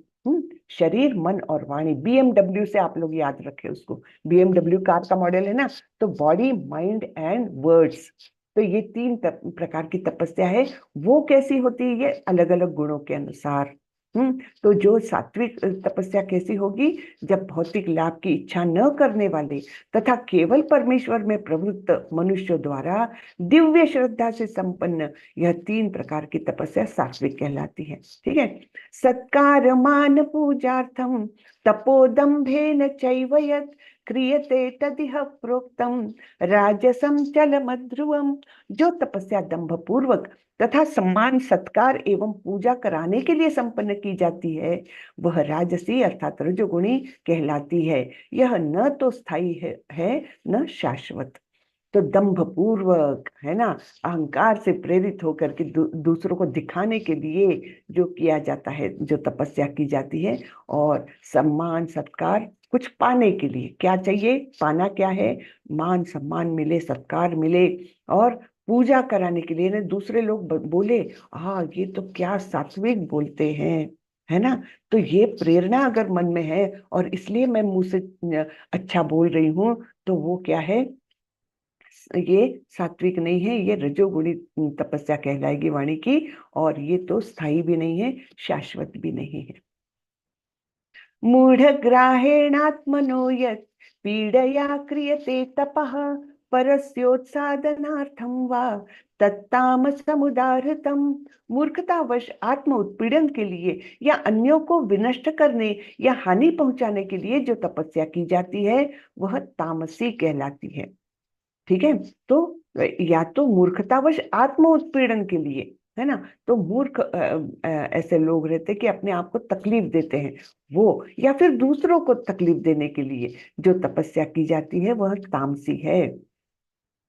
तो तात्पर्य में प्रभुपाद जी बोलते हैं, श्रीला प्रभुपाद की जय, मूर्खतापूर्ण तपस्या के ऐसे अनेक दृष्टांत है, जैसे कि हिरण्यकशिपु जैसे असुरों ने अमर बनने तथा देवताओं को वध करने के लिए कठिन तप किया। उसने ब्रह्मा से ऐसी ही वस्तुएं मांगी थी, लेकिन अंत में वह भगवान द्वारा मारा गया। किसी असंभव वस्तु के लिए तपस्या करना निश्चय ही तामसी तपस्या है। ठीक है ना। तो ये जो असुर लोग तपस्या करते हैं, जैसे वो भस्मासुर ने भी किया था, है ना, उसने क्या शिव जी से मांगा था? बहुत कठिन तपस्या की उसने, और फिर शिव जी को आना पड़ा, है ना। आशुतोष है शिव जी, तो जल्दी प्रसन्न होने वाले तो आ गए। और फिर उन्होंने बोला, भस्मासुर ने, उसका पहले का नाम दूसरा है भस्मासुर, वो वर मिलने के बाद उसको नाम दिया गया। तो उसने मांगा कि शिव जी, मैं जिसके भी सिर पर हाथ रखूं वो तुरंत भस्म हो जाए। तो शिव जी ने उनको तथास्तु बोल दिया। अब वो क्या पीछे पड़ गया शिव जी के ही, कि मैं टेस्ट करता हूँ आपने दिया हो वर सफल हो रहा है कि नहीं। शिव जी भागे, है ना। शिव जी तो हमारे भोलेनाथ, और शिव जी भागे और फिर विष्णु के पास गए। तब विष्णु ने मोहिनी रूप लिया और भस्मासुर के सामने आए और इसको मोहित कर दिया, और फिर बोले कि मेरे साथ नृत्य करो। और नृत्य करते करते ऐसी मुद्राएं की कि हाथ अपने सिर पर रख लिया मोहिनी ने। तो वो भस्मासुर ने भी उसकी नकल करते हुए हाथ अपने सिर पर रख लिया और स्वयं ही भस्म हो गया। तो यानी जो शिव जी ने कठिनाई उत्पन्न कर दी थी, ऐसी कठिन परिस्थिति उत्पन्न कर दी थी, उसके लिए भगवान को मोहिनी रूप भी धारण करना पड़ा। तो ऐसा होता है, असुरों की बातें हो रही है। असुर लोग ऐसे मतलब जो योग्य नहीं है, ऐसी बातें मनवाने के लिए देवताओं से ऐसे ऐसे कठिन तप करते हैं। तो ये कौन सी तामसी तपस्या कहलाती है। ठीक है ना। फिर आगे बढ़ते, अब दान के बारे में भगवान बताएंगे। बहुत विविध प्रकार का ज्ञान मिल रहा है हमको, 17वें में भी और 18वें में भी बहुत सारा ऐसा ज्ञान मिलेगा। तो अभी तक हमने क्या क्या देखा? खाने के बारे में देखा, सात्विक खाना कैसा, राजसी खाना कैसा, तामसी खाना कैसा। फिर क्या देखा हमने? यज्ञ कैसा होता है तीनों गुणों में। फिर दान तो अभी देखने वाले हैं। फिर तपस्या देखी, बराबर है। तपस्या तीन प्रकार की, शरीर, मन और वाणी, 3 प्रकार की तपस्या देखी, उसमें भी सात्विक, रजोगुणी और तमोगुणी देखी। अब दान के बारे में भगवान बताने जा रहे हैं। दातव्यमिति यद्दानं दीयतेनुपकारिणे देशे काले च पात्रे च तद्दानं सात्विकं स्मृतम्। जो दान कर्तव्य समझकर किसी प्रत्युपकार की आशा के बिना समुचित काल तथा स्थान में और योग्य व्यक्ति को दिया जाता है, वह सात्विक माना जाता है। तो सात्विक दान कैसा होगा? कर्तव्य समझकर, ये नहीं कि बस ऐसे ही कर दिया। कर्तव्य है ये मेरा, मैं अभी गृहस्थ आश्रम में हूँ, मेरा कर्तव्य है कि बाकी तीनों आश्रमों को मुझे सपोर्ट करना चाहिए, लेकिन कैसे? किसी प्रत्युपकार की आशा के बिना। ये नहीं कि कोई लोग वाहवाही करे मेरी, है ना, और या कोई मुझे कुछ उसके बदले में कुछ प्राप्ति हो जाए, ये नहीं। फिर समुचित काल, योग्य समय और योग्य स्थान, योग्य व्यक्ति, इनको जो दान दिया जाता है वह सात्विक माना जाता है। यहाँ पर हम पढ़ते हैं थोड़ा सा तात्पर्य में। श्रीला प्रभुपाद बोलते हैं, वैदिक साहित्य में ऐसे व्यक्ति को दान देने की संस्कृति है जो आध्यात्मिक कार्य में लगा हो। अविचार पूर्ण ढंग से दान देने की संस्कृति नहीं है। अविचार पूर्ण, तो ऐसे ही दान दे दिया, कोई सामने आ गया, उसने कुछ मांगा और आपने दे दिया, ये योग्य नहीं होता, क्योंकि हम उसको इम्पल्सिव वे में दान दे रहे हैं। लेकिन सोच समझ के जो आध्यात्मिक कार्य में है वो सबसे योग्य दान है। आध्यात्मिक सिद्धि को सदैव ध्यान में रखा जाता है। अतएव किसी तीर्थ स्थान में सूर्य या चंद्र ग्रहण के समय मासांत में या योग्य ब्राह्मण अथवा वैष्णव यानी भक्त को या मंदिर में दान देने की संस्कृति है। बदले में किसी प्रकार की प्राप्ति की अभिलाषा न रखते हुए ऐसे दान किए जाने चाहिए। कभी कभी निर्धन को दान करुणावश दिया जाता है ना। कई बार क्या होता, भिखारी सामने आ गया तो हमको बड़ी दया आती है और करुणावश हम उसको दान देते हैं। लेकिन यदि निर्धन दान देने योग्य अर्थात पात्र नहीं होता तो उससे आध्यात्मिक प्रगति नहीं होती। यानी आपने उठ के किसी को भी पैसे दे दिए, दान दे दिए, और अगर उसने उसका गलत उपयोग किया तो ये आपके लिए भी योग्य नहीं होगा, उस पाप के भागीदार आप भी बन जाएंगे। तो इसलिए ऐसे वैसे किसी को भी दान नहीं देना चाहिए। वो योग्य व्यक्ति, योग्य संस्था, ऐसे देखकर ही दान देना चाहिए, योग्य समय, है ना। दूसरे शब्दों में वैदिक साहित्य में अविचार पूर्ण दान की संस्कृति नहीं है। ठीक है, अविचार पूर्वक हमने दान नहीं देना चाहिए। विचार करना चाहिए, क्या ये योग्य जगह पर दे रहा हूं मैं, कि गलत हाथों में तो नहीं जा रहा, ऐसा तो नहीं कि इसका दुरुपयोग हो जाएगा, है ना। ये सब सोच करके दान देना चाहिए। हाँ, लेकिन इसमें भी एक मैंने चर्चा सुनी थी ऐसे एक वरिष्ठ भक्तों की, तो उसमें बताया गया है, कई बार हमको लगता है कि मैं मंदिर में दान दे रहा हूँ, पता नहीं मंदिर वाले योग्य उसका विनिमय करेंगे कि नहीं करेंगे। मन में आता है ना, छोटे छोटे मंदिरों में अगर हम दान देते हैं तो वैसा मन में आता है। देवताओं के लिए दान देने से श्रेष्ठ है भगवान कृष्ण के लिए दान देना। क्यों? क्योंकि संसिद्धि हरितोषणम, है ना। जब हम भगवान हरि को तृप्त करते हैं तो अपने आप सारे देवता लोग भी तृप्त हो जाते हैं। और दूसरा, अगर हम कृष्ण के मंदिर में दान देते हैं और समझो आपके मन में आया या कहीं से चर्चा सुनी या ऐसा है कि उस धन का योग्य उपयोग नहीं हो रहा है, तब भी हमने ये सोचना चाहिए, मैंने कृष्णार्पणमस्तु करके दिया है, कृष्ण के चरणों में मैंने दान दिया है, अब कृष्ण जाने और वो व्यक्ति जाने, अब मेरा आउटलुक नहीं, उसमें हमको पाप नहीं लगता कभी भी, कृष्ण के चरणों में हमने अर्पण किया तो ठीक है। कई बार ऐसे लोग बोलते हैं ना, अरे ऐसे ऐसे मंदिरों को दान देते वो ऐसा उपयोग होता है। कई बातें कभी कभी कानों में आती है, भगवान की दया से इसके बारे में बहुत ही स्वच्छ व्यवहार है उनका बहुत ही स्वच्छ है। तो इसलिए उसके उसके बारे में तो हमारे मन में शंका भी नहीं आती, इतना उनका स्वच्छ व्यवहार है। लेकिन सपोज हमने किसी कृष्ण मंदिर में दिया और कुछ चर्चा ऐसी कानों में भी आती है, तो ये याद रखना चाहिए कृष्ण ये सब देख लेंगे ना, कृष्ण इज रिस्पॉन्सिबल। अगर उस व्यक्ति ने गलत काम किया है तो कृष्ण उसको दंडित करेंगे, मैंने तो योग्य काम किया, उसका जो परिणाम है कृष्ण मुझे देंगे, है ना, मुझे उसमें सोचने की जरूरत नहीं। तो ये मतलब ये बातें मैंने चर्चा में सुनी थी, वरिष्ठ भक्तों की चर्चा में, ठीक है, इसलिए मैंने बताई। यत्तु प्रत्युपकारार्थम फलमुद्दिश्य वा पुनः दीयते च परिक्लिष्टम तद्दानम राज संस्मृतम। किंतु जो दान प्रत्युपकार की भावना से या कर्मफल की इच्छा से या अनिच्छा पूर्वक किया जाता है वह रजोगुणी अर्थात राजस कहलाता है। तो दान प्रत्युपकार की भावना से, ये एग्जाम्पल्स हमने कोरोना काल में बहुत सारे देखे ना, कि लोग बाग जाते थे गरीब घर में जाकर के उनको अन्नदान वगैरह करते थे, कोई वस्तुओं का दान करते थे, लेकिन साथ में क्या करते थे, सेल्फी लेना या फोटो लेना, है ना, और फिर वो व्हाट्सएप में अपने परिवार वालों को मित्रों को वगैरह भेजते थे, और फिर लोग बोलते थे अरे वाह तुमने तो बहुत अच्छा काम किया, है ना। वृद्धाश्रम में जाते हैं लोग, अन्नदान करते हैं, या अनाथालय में जाते हैं अन्नदान करते हैं, और फोटो जरूर खिंचवाते हैं और फिर सब जगह पर वो सर्कुलेट होते हैं, और फिर लोग बोलते वाह तुमने तो बहुत महान काम किया। तो ये क्या है, प्रत्युपकार की भावना है कि लोग मेरी वाहवाही करे। दान कैसा होना चाहिए, दान तो राइट हैंड से किया हुआ दान लेफ्ट हैंड को भी पता न चले, ऐसा होना चाहिए, है ना।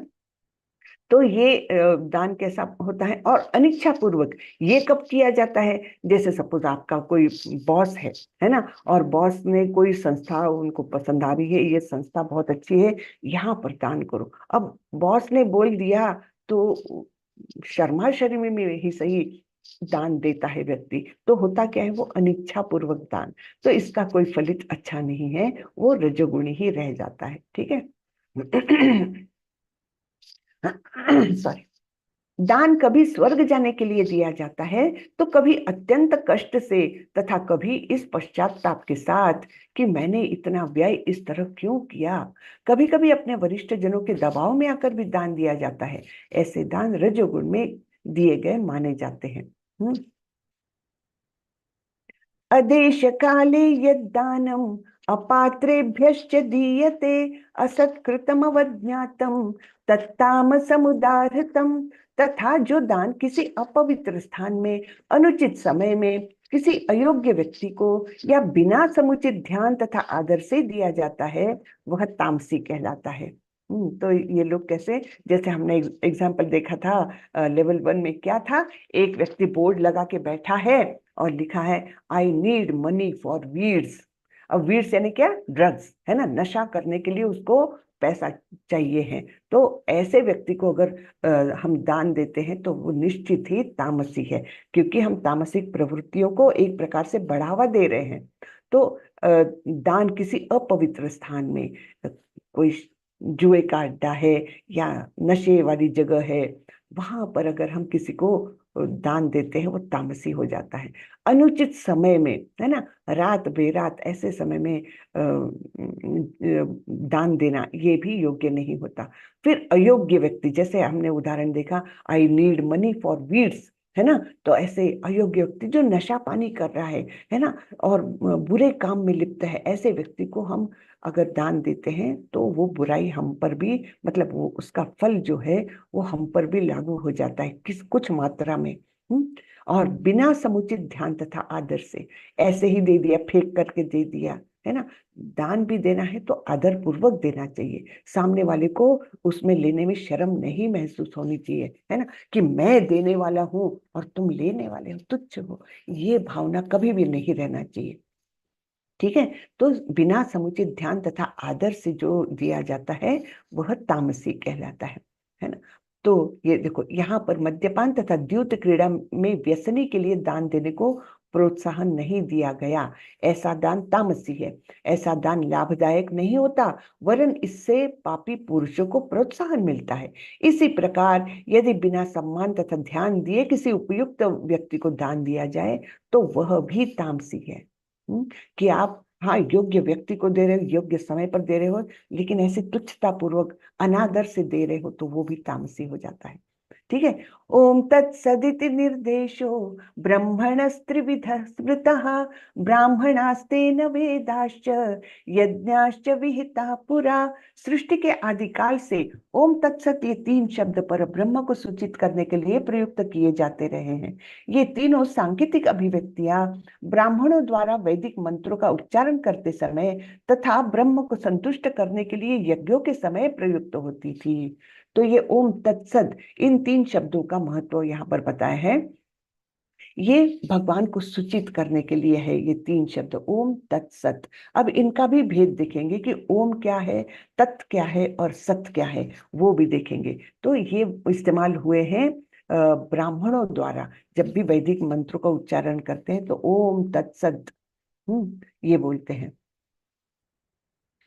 तस्माद् ओम इत्युदाहृत्य यज्ञदान तपः क्रियाः प्रवर्तन्ते विधानोक्ताः सततं ब्रह्मवादिनाम्।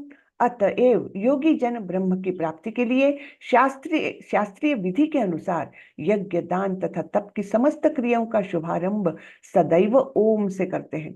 तो योगी जन बैठते हैं ना ध्यान करने के लिए, उनका ये ओम ये जप ही रहता है ना। ओम ओम ओम करते हुए वे ध्यान करते हैं। वैसे ही यज्ञ दान तप इत्यादि जो भी क्रियाएं वो करते हैं तो उसका स्टार्ट जो करते हैं ओम इस शब्द से। तो ओम ये ध्वनि आदि ध्वनि कहलाती है।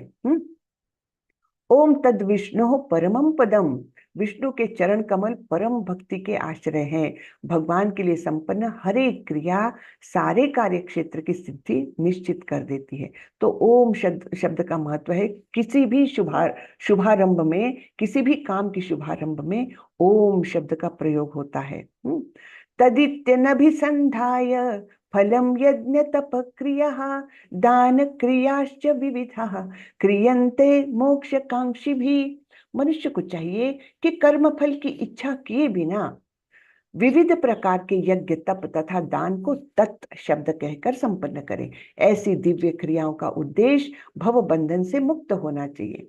तो ये क्या करना है कि तत् करके हम एक प्रकार से समर्पण कर रहे हैं, हमारी सारी क्रियाएं समर्पित है भगवान के प्रति, है ना। तो इससे क्या होता है कर्म बंधन से हमारी मुक्ति हो जाती है। जब हम जैसे निष्काम कर्म योग भी इसी को कहा गया है कि भगवान पर सारे कर्म फलों को समर्पण करना, है ना। तो कर्म फलों के प्रति आसक्ति नहीं रखना। वही यहाँ पर भी है कि तत् शब्द कहकर हम भगवान को सारी क्रियाएं हमारी समर्पित कर रहे हैं और इस प्रकार भव बंधन से मुक्ति की ओर जा रहे हैं। सद्भावे साधु भावे च सदित्येतत् प्रयुज्यते प्रशस्ते कर्मणि तथा सशब्दः पार्थ युज्यते यज्ञे तपसि दाने च स्थितिः सदिति चोच्यते कर्म चैव तदर्थीयं सदित्येवाभिधीयते। परम सत्य भक्तिमय यज्ञ का लक्ष्य है। तो परम सत्य कौन? भगवान श्री कृष्ण, वही परम सत्य है ना। तो परम सत्य भक्तिमय यज्ञ का लक्ष्य है और उसे सत्य शब्द से अभिहित किया जाता है। सत्य यानी इटर्नल, शाश्वत। ठीक है, सत्य। हे प्रथापुत्र, ऐसे यज्ञ का संपन्न करता भी सत्य कहलाता है जिस प्रकार यज्ञ तप तथा दान के सारे कर्म भी जो परम पुरुष को प्रसन्न करने के लिए संपन्न किए जाते हैं सत्य है। ठीक है, तो ये परम सत्य के लिए ये हमारा लक्ष्य होता है। कोई भी भक्तिमय कार्य करते हैं भगवान की संतुष्टि के लिए, तो वही सत्य शब्द निर्देशित करता है। जो शाश्वत सत्य है ना, परम सत्य है, वो दर्शाता है सत्य शब्द। और जब हम इस प्रकार ओम तत्सत करते हैं तो ओम से शुभारंभ कर रहे हैं, तत् से समर्पण कर रहे हैं और सत से हम परम सत्य भगवान श्री कृष्ण का आवाहन कर रहे हैं, उनके प्रति समर्पित हो रहे हैं। तो इस प्रकार जब हम करते हैं क्रियाएं तब हम हम भी सत हो जाते हैं, यानी क्या, हमारा अस्तित्व भी शाश्वत हो जाता है, और जो उसका फल है वो भी शाश्वत हो जाता है, सारे कर्म भी शाश्वत हो जाते हैं, सत सत हो जाते हैं। ठीक है। अश्रद्धया हुतं दत्तं तपस्तप्तं कृतं च यत् असिद्धि असदित्युच्यते पार्थ न च तत्प्रेत्य नो इह। हे पार्थ, श्रद्धा के बिना यज्ञ दान या तप के रूप में जो भी किया जाता है वह नश्वर है, वह असत कहलाता है, और इस जन्म तथा अगले जन्म दोनों में ही व्यर्थ जाता है। तो अभी तक हमने देखा कि अर्जुन का प्रश्न क्या था शुरू में, कि अगर शास्त्रों के विधि विधानों के द्वारा के समान वो निर्देशों की अवहेलना करते हुए या उनको उनकी तरफ ध्यान न देते हुए लेकिन श्रद्धा सहित कोई पूजा विधियां करता है तो वो कैसा है, तो वो भगवान ने बताया तो उसके जो गुण रहेंगे वैसा वो होगा। लेकिन श्रद्धा ही नहीं है तब फिर क्या होता है, अश्रद्धया हुतम दत्तम, है ना, श्रद्धा के बिना यज्ञ दान या तप के रूप में जो भी किया जाता है वो नश्वर है ना, असत कहलाता है और व्यर्थ जाता है, चाहे वो इस जन्म में चाहे अगले जन्म में। ठीक है ना। तो इस प्रकार ये बता करके भगवान इस अध्याय को भी समाप्त कर रहे हैं। हरे कृष्णा। तो यहाँ पर श्रद्धा के 3 विभाग हमने देखे। हरे कृष्णा। किसी को कुछ पूछना है सकते हैं। हरे कृष्णा माता जी, दंडवत प्रणाम। दंडवत प्रणाम प्रभु। जी प्रभु। जी माता जी, थोड़ा सा लेट हो गया था तो अच्छा थोड़ा सा सामने का। ठीक है प्रभु, आप रिकॉर्डिंग ले लीजिएगा, क्षमा माता जी को बोल के मैं रिकॉर्डिंग की हूँ।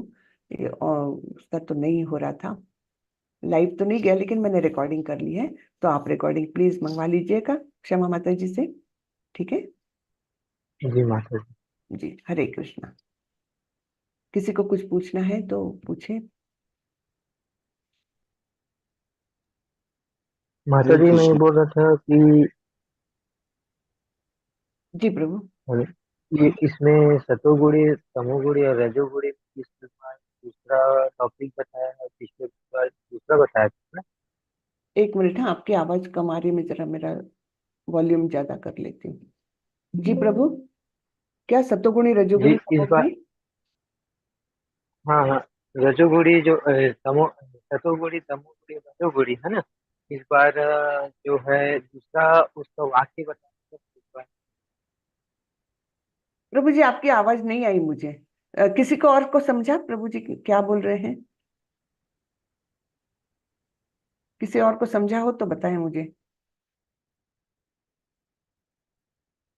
नहीं प्रभु, आपकी आवाज समझी नहीं मुझे, मतलब आप क्या बोलना चाह रहे हो, फिर से एक बार बोलिए, ट्राई करें। जी माता जी, थोड़ा रजोगुणी माइक के पास तमोगुणी आइए, और सतोगुणी। थोड़ा सा माइक के पास आइए, माइक को पास लीजिए। सतोगुणी तमोगुणी रजोगुणी के बारे में कुछ जानकारी चाहिए माता जी। अच्छा, ये तो प्रकृति के 3 गुण है ना। सत्व गुणी जो हाँ, है वो 3 गुणों में सर्वश्रेष्ठ है। तो उसके हमने 14वें अध्याय में देखिए विस्तार से जी हमने अध्ययन किया था। तो सत्व गुणी कहाँ से उत्पन्न होता है? ज्ञान से। ज्ञान से उत्पन्न होता है, लेकिन वो सुख और ज्ञान के भाव से बंधता भी है। हाँ। और रजोगुणी सकाम कर्म से उत्पन्न होता है, उसको बहुत इच्छाएं रहती है, आकांक्षाएं रहती है, वो बहुत मेहनत कर करके धन कमाता है, और ये मेरा, मैंने, मुझे, ये ममत्व की भावना की, मैंने किया, मेरे लिए चाहिए, मुझे ये प्राप्त करना है, बस उसी में वो लिप्त रहता है, सकाम कर्मों में ही बंधा रहता है। और तमोगुणी क्या होता है? वो अज्ञान से निर्मित है तमोगुण, और फिर निद्रा, आलस्य और प्रमाद ये उसके लक्षण होते हैं, है ना। तो अज्ञान से बंधा रहता है। तो ये हमने 14वें अध्याय में बहुत विस्तार से देखा है प्रभु। ठीक है ना। जी माता जी। ये 3 गुणों के अनुसार, ये प्रकृति के 3 गुण है। गुण यानी रस्सियां, है ना। तो प्रकृति इन 3 रस्सियों से हमको बांधे रखती है, और इनमें हाँ रस्सी जी। खेच चलती रहती है, तीनों गुणों में रस्सी खेच चलती रहती है। ऐसा नहीं कि कोई एकदम 100% सत्व गुण में स्थिर हो सकता है, लेकिन बहुत हायर लेवल पर। लेकिन जनरली सामान्य लोगों में ये तीनों गुणों की रस्सी खेच चलती रहती है। तो दिन में भी अलग अलग गुण अलग अलग समय पर प्रबलता दिखा करके हमारे अंदर लक्षण प्रकट करते हैं, बराबर ना। तो ये जी सब माता हमने 14वें अध्याय में देखा था प्रभु। जी माता जी, हरे कृष्णा। किसी को और कुछ पूछना है? तो इसमें हमने क्या क्या देखा, हम जस्ट रिवाइज करेंगे। पहले तो अर्जुन ने प्रश्न किया था कि शास्त्रों के आदेशों के अनुसार नहीं, लेकिन श्रद्धा से कोई पूजा करता है तो क्या होता है। तो भगवान ने कहा था कि ये 3 गुणों के अनुसार उसकी श्रद्धा कहलाएगी, है ना। और फिर भगवान ने बहुत सारा ज्ञान दिया था कि कैसे सत्वगुणी लोगों का खाना कैसा रहता है, रजोगुणी लोगों का खाना कैसा रहता है, उनको क्या पसंद है ना, तमोगुणियों का। फिर भगवान ने बताया था यज्ञ किस प्रकार 3 गुणों में होता है, जो कर्तव्य समझ करके, है ना, किसी फल की अपेक्षा के बिना किया जाता है, श्रद्धा पूर्वक किया जाता है, वो सत्वगुणी यज्ञ कहलाता है। फिर रजोगुणी तमोगुणी वो बताया। फिर तपस्याएं बताई भगवान ने, 3 प्रकार की तपस्याएं मेन, है ना। कौन सी? शरीर की तपस्या, वाणी की तपस्या, मन की तपस्या, 3 प्रकार की तपस्याएं। लेकिन फिर ये जिस जिस गुण में जाएगी वो वैसे वैसे गुण की कहलाएगी। जैसे हमने हिरण्यकशिपु का उदाहरण देखा, तो उसने तपस्या की, लेकिन कैसी तपस्या की? वो बहुत ही आग्रही, जिद पकड़ के और अपने शरीर को कष्ट दे करके ऐसे तपस्या की, तो तामसी तपस्या। इस प्रकार का हमने भेद देखा पूरा। फिर दान के बारे में भी बताया भगवान ने कि दान कैसा, सतोगुणी दान, रजोगुणी दान, तमोगुणी दान होता है ना। तो वो देखा हमने। और फिर भगवान ने बताया ओम तत्सदित, ओम तत्सत, इन शब्दों का क्या महत्व है ना। ओम जो किसी भी मंत्र के शुभारंभ में बोलते हैं, तत् वो समर्पण की वृत्ति से उनको अर्पण किया है, और सत यानी शाश्वत। तो इस प्रकार जब ये ओम तत्सत, जब हम योग्य प्रकार से ऐसा यज्ञ करेंगे, दान करेंगे, तो यज्ञ करता भी सत्य हो जाता है और वो कर्म भी सत्य हो जाता है, अर्थात शाश्वत हो जाता है। इस प्रकार से हमने देखा। और अंतिम श्लोक में भगवान ने बताया है अश्रद्धा, अगर श्रद्धा ही नहीं है, बिना श्रद्धा के कोई कुछ करता है, तो वो उसको कोई भी ना इस जन्म में ना अगले जन्म में कोई सुख प्राप्त हो सकता है, असत हो जाता है वो, और व्यर्थ हो जाता है, ऐसा बोला है भगवान ने। बराबर है ना। तो ये शॉर्ट में हमने समरी भी देख ली अभी। तो अभी हम यहाँ पर ही हमारा सत्र खत्म करते हैं, ठीक है। हाँ, तो कल अंतिम अध्याय शुरू हो जाएगा, 18वां अध्याय, 2 दिन चलेगा वो। और फिर आप लोग सभी लोग लेवल 3 में जाएंगे, ऐसी मेरी पूर्ण अपेक्षा है। सभी लोग क्विज करें, कुछ दिक्कत है तो क्षमा माता जी से संपर्क करें, और फिर लेवल 3 में जाएं। ओके। वाञ्छा कल्पतरोभ्यश्च कृपा सिन्धुभ्यैव च पतितानां पावनेभ्यो वैष्णवेभ्यो नमो नमः। अनंत कोटि वैष्णव वृंद की जय, श्रीला प्रभुपाद की जय। हरे कृष्णा। हरे कृष्ण माता जी। हरे कृष्णा। हरे कृष्णा। हरे विनीता माता जी, कृष्णा आपको कुछ माता जी, पूछना है? दंडवत प्रणाम। हरे कृष्णा। विनीता माता जी, आपने हैंड रेस किया है, कुछ पूछना है क्या? हाँ जी, हरे कृष्णा माता जी, हरे कृष्णा माता जी। जी। माता जी ये पूछना था, ये सेकंड लेवल लेवल 2 जो था, मैं कुछ कुछ क्लास आधे आधे ही अटेंड कर पाई किसी रीजन की वजह से, पर्सनल। तो मैं वापस से अगर इसको करना चाहूँ और मुझे आपका ही करना है तो हो जाएगा क्या? हो जाएगा माता जी, लेकिन अभी मेरा क्लास चालू होने में तो टाइम लगेगा थोड़ा सा, अभी मुझे थोड़ा सा ब्रेक मिलेगा। तो हाँ हाँ। लेकिन आप तो दूसरों का फिर भी ज्वाइन नेक्स्ट करें। मंथ या हाँ, 2 जून से क्लासेस चालू हो रही है ना, नया सत्र चालू हो रहा है। तो बहुत अच्छी टीचर्स हैं हमारे यहाँ, और आप फिर से करिए, रिपीट करिए। 2 जून से चालू हो रहा है, हाँ। ठीक है। अच्छा, तो उसमें रिपीट ही हाँ, करना है मुझे वापस से? हाँ रिपीट कर लीजिए माता जी। हाँ, या तो फिर आपको अगर रिकॉर्डिंग सुनना है तो रिकॉर्डिंग मिल जाएगी आपको, बहुत सारे अध्याय रिकॉर्डेड है तो। यूट्यूब पे मिल जाए? हाँ, तो आप क्षमा माता जी से लिंक ले लीजिएगा, आपको मिल जाएंगे। हरे अच्छा। कृष्णा माता जी जी। जी माता जी, हरे जी कृष्ण। माता जी, हरे कृष्णा माता जी, हरे हरे कृष्णा। कृष्ण। हरे हरे कृष्णा माता जी, दंडवत प्रणाम। दंडवत प्रणाम जी प्रभु। माता जी, जैसे देखिए आप तो बोल रहे हैं ये कोर्स करके आप तो दूसरा क्लास में चले जाएंगे, तो कैसे हम लोग को बताया जाएगा आपकी तरह माता जी? अच्छा, मतलब जी माता जी, समझ मेरा भी यही हाँ, सवाल है। हम मुझे भी आपसे संपर्क में हमेशा रहना है, तो हर क्लास आपकी जो भी होगी मुझे, मैं भी चाहूंगी अटेंड करना। क्योंकि माता जी जिस तरह आप समझा रहे हैं, तो जैसे इतना शांति हो रहा है मन में, जैसे लग रहा है कि ज्ञान पहले क्यों नहीं आया। नहीं, सब सब टीचर्स अच्छे, बहुत अच्छे रहते हैं प्रभु, ऐसा नहीं है, कोई मेरी खासियत नहीं है, ये तो सब प्रभुपाद जी का दिया हुआ है। आप किसी भी टीचर से करें, अच्छा ही लगेगा, डेफिनेटली अच्छा लगेगा, क्योंकि आप कृष्ण की उदाहरण बातें हैं ये। आप उदाहरण देके समझाते हैं माता जी, पूरा दिमाग में डाल देते हैं। एग्जाम्पल बहुत सारे देते हैं आप, एक वर्ड के लिए। आपने अभी एक एक शब्द का मतलब अभी तमोगुण में एक एक वर्ड का हमको एक्सप्लेनेशन दिया है ऐसे, और जी उसका माता, एग्जाम्पल दे दे के आपने समझाया है, इसीलिए बहुत अच्छा लगता है आपका पढ़ाना। धन्यवाद माता जी, धन्यवाद। लेकिन माता ये जी, नहीं, आप रिकॉर्डेड का लिंक भेज दीजिए माता जी। जब बार बार कहीं भी खाली रहता हूँ आपका ही सुनता हूँ माता जी, तो आप रिकॉर्डिंग जी जी, भेज दीजिए तो माता क्षमा माता जी को आप कांटेक्ट करें, वो दे देगी आप लोगों को, लिंक दे देगी, तो उसमें पूरा आपको वो मिल माता जी, आप जाएगा। हमारा और एक क्लास भी कोई जरूर ले लेना, हमारे सब बैच का जितने भी है, जी क्योंकि जी आपके चेहरे पे ना कहीं क्रोध की एक झलक भी नहीं दिखती है कहीं पे। मैंने लेवल 1 3 4 बार अटेंड किया है, उसके बाद मैंने आपका सिलेक्ट किया और कंटिन्यू किया उसको।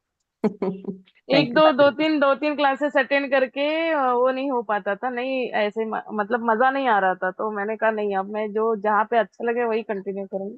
तो आपसे का सबसे अच्छी क्लास है अभी तक के क्लास में।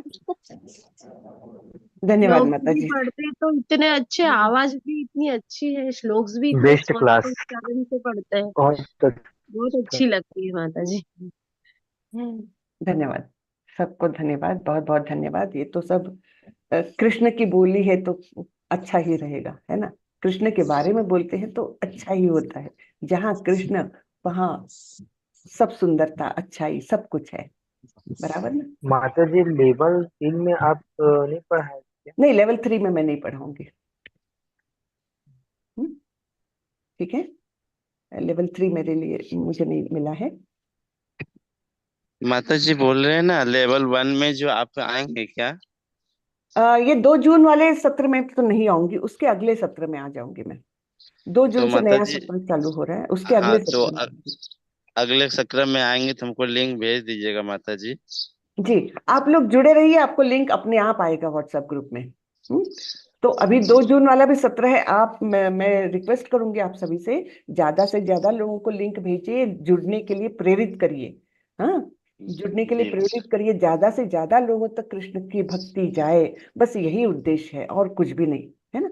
हमारे प्रभु नाम निष्ठादास प्रभु जी का देखिए मिशन है कि ज्यादा से ज्यादा लोगों को इसमें लाना है, ना तो वो फीस चार्ज करते हैं ना कुछ, और इतने सारे टीचर्स, हम लोग टीचर्स ही नहीं, बाकी एडमिन्स, कितने कितने लोग इसमें लगे हुए हैं। आप लोग इमेजिन करिए, करीबन 2000 लोग ये सब क्लासेस सक्सेसफुल करने के लिए लगे हुए हैं, और ये कार्य हो रहा है, तो आप लोग भी थोड़ा सा योगदान दें, अपने सगे संबंधियों को, अपने रिश्तेदारों को, अपने घर के परिवार वालों को इससे जोड़ने का प्रयास करें।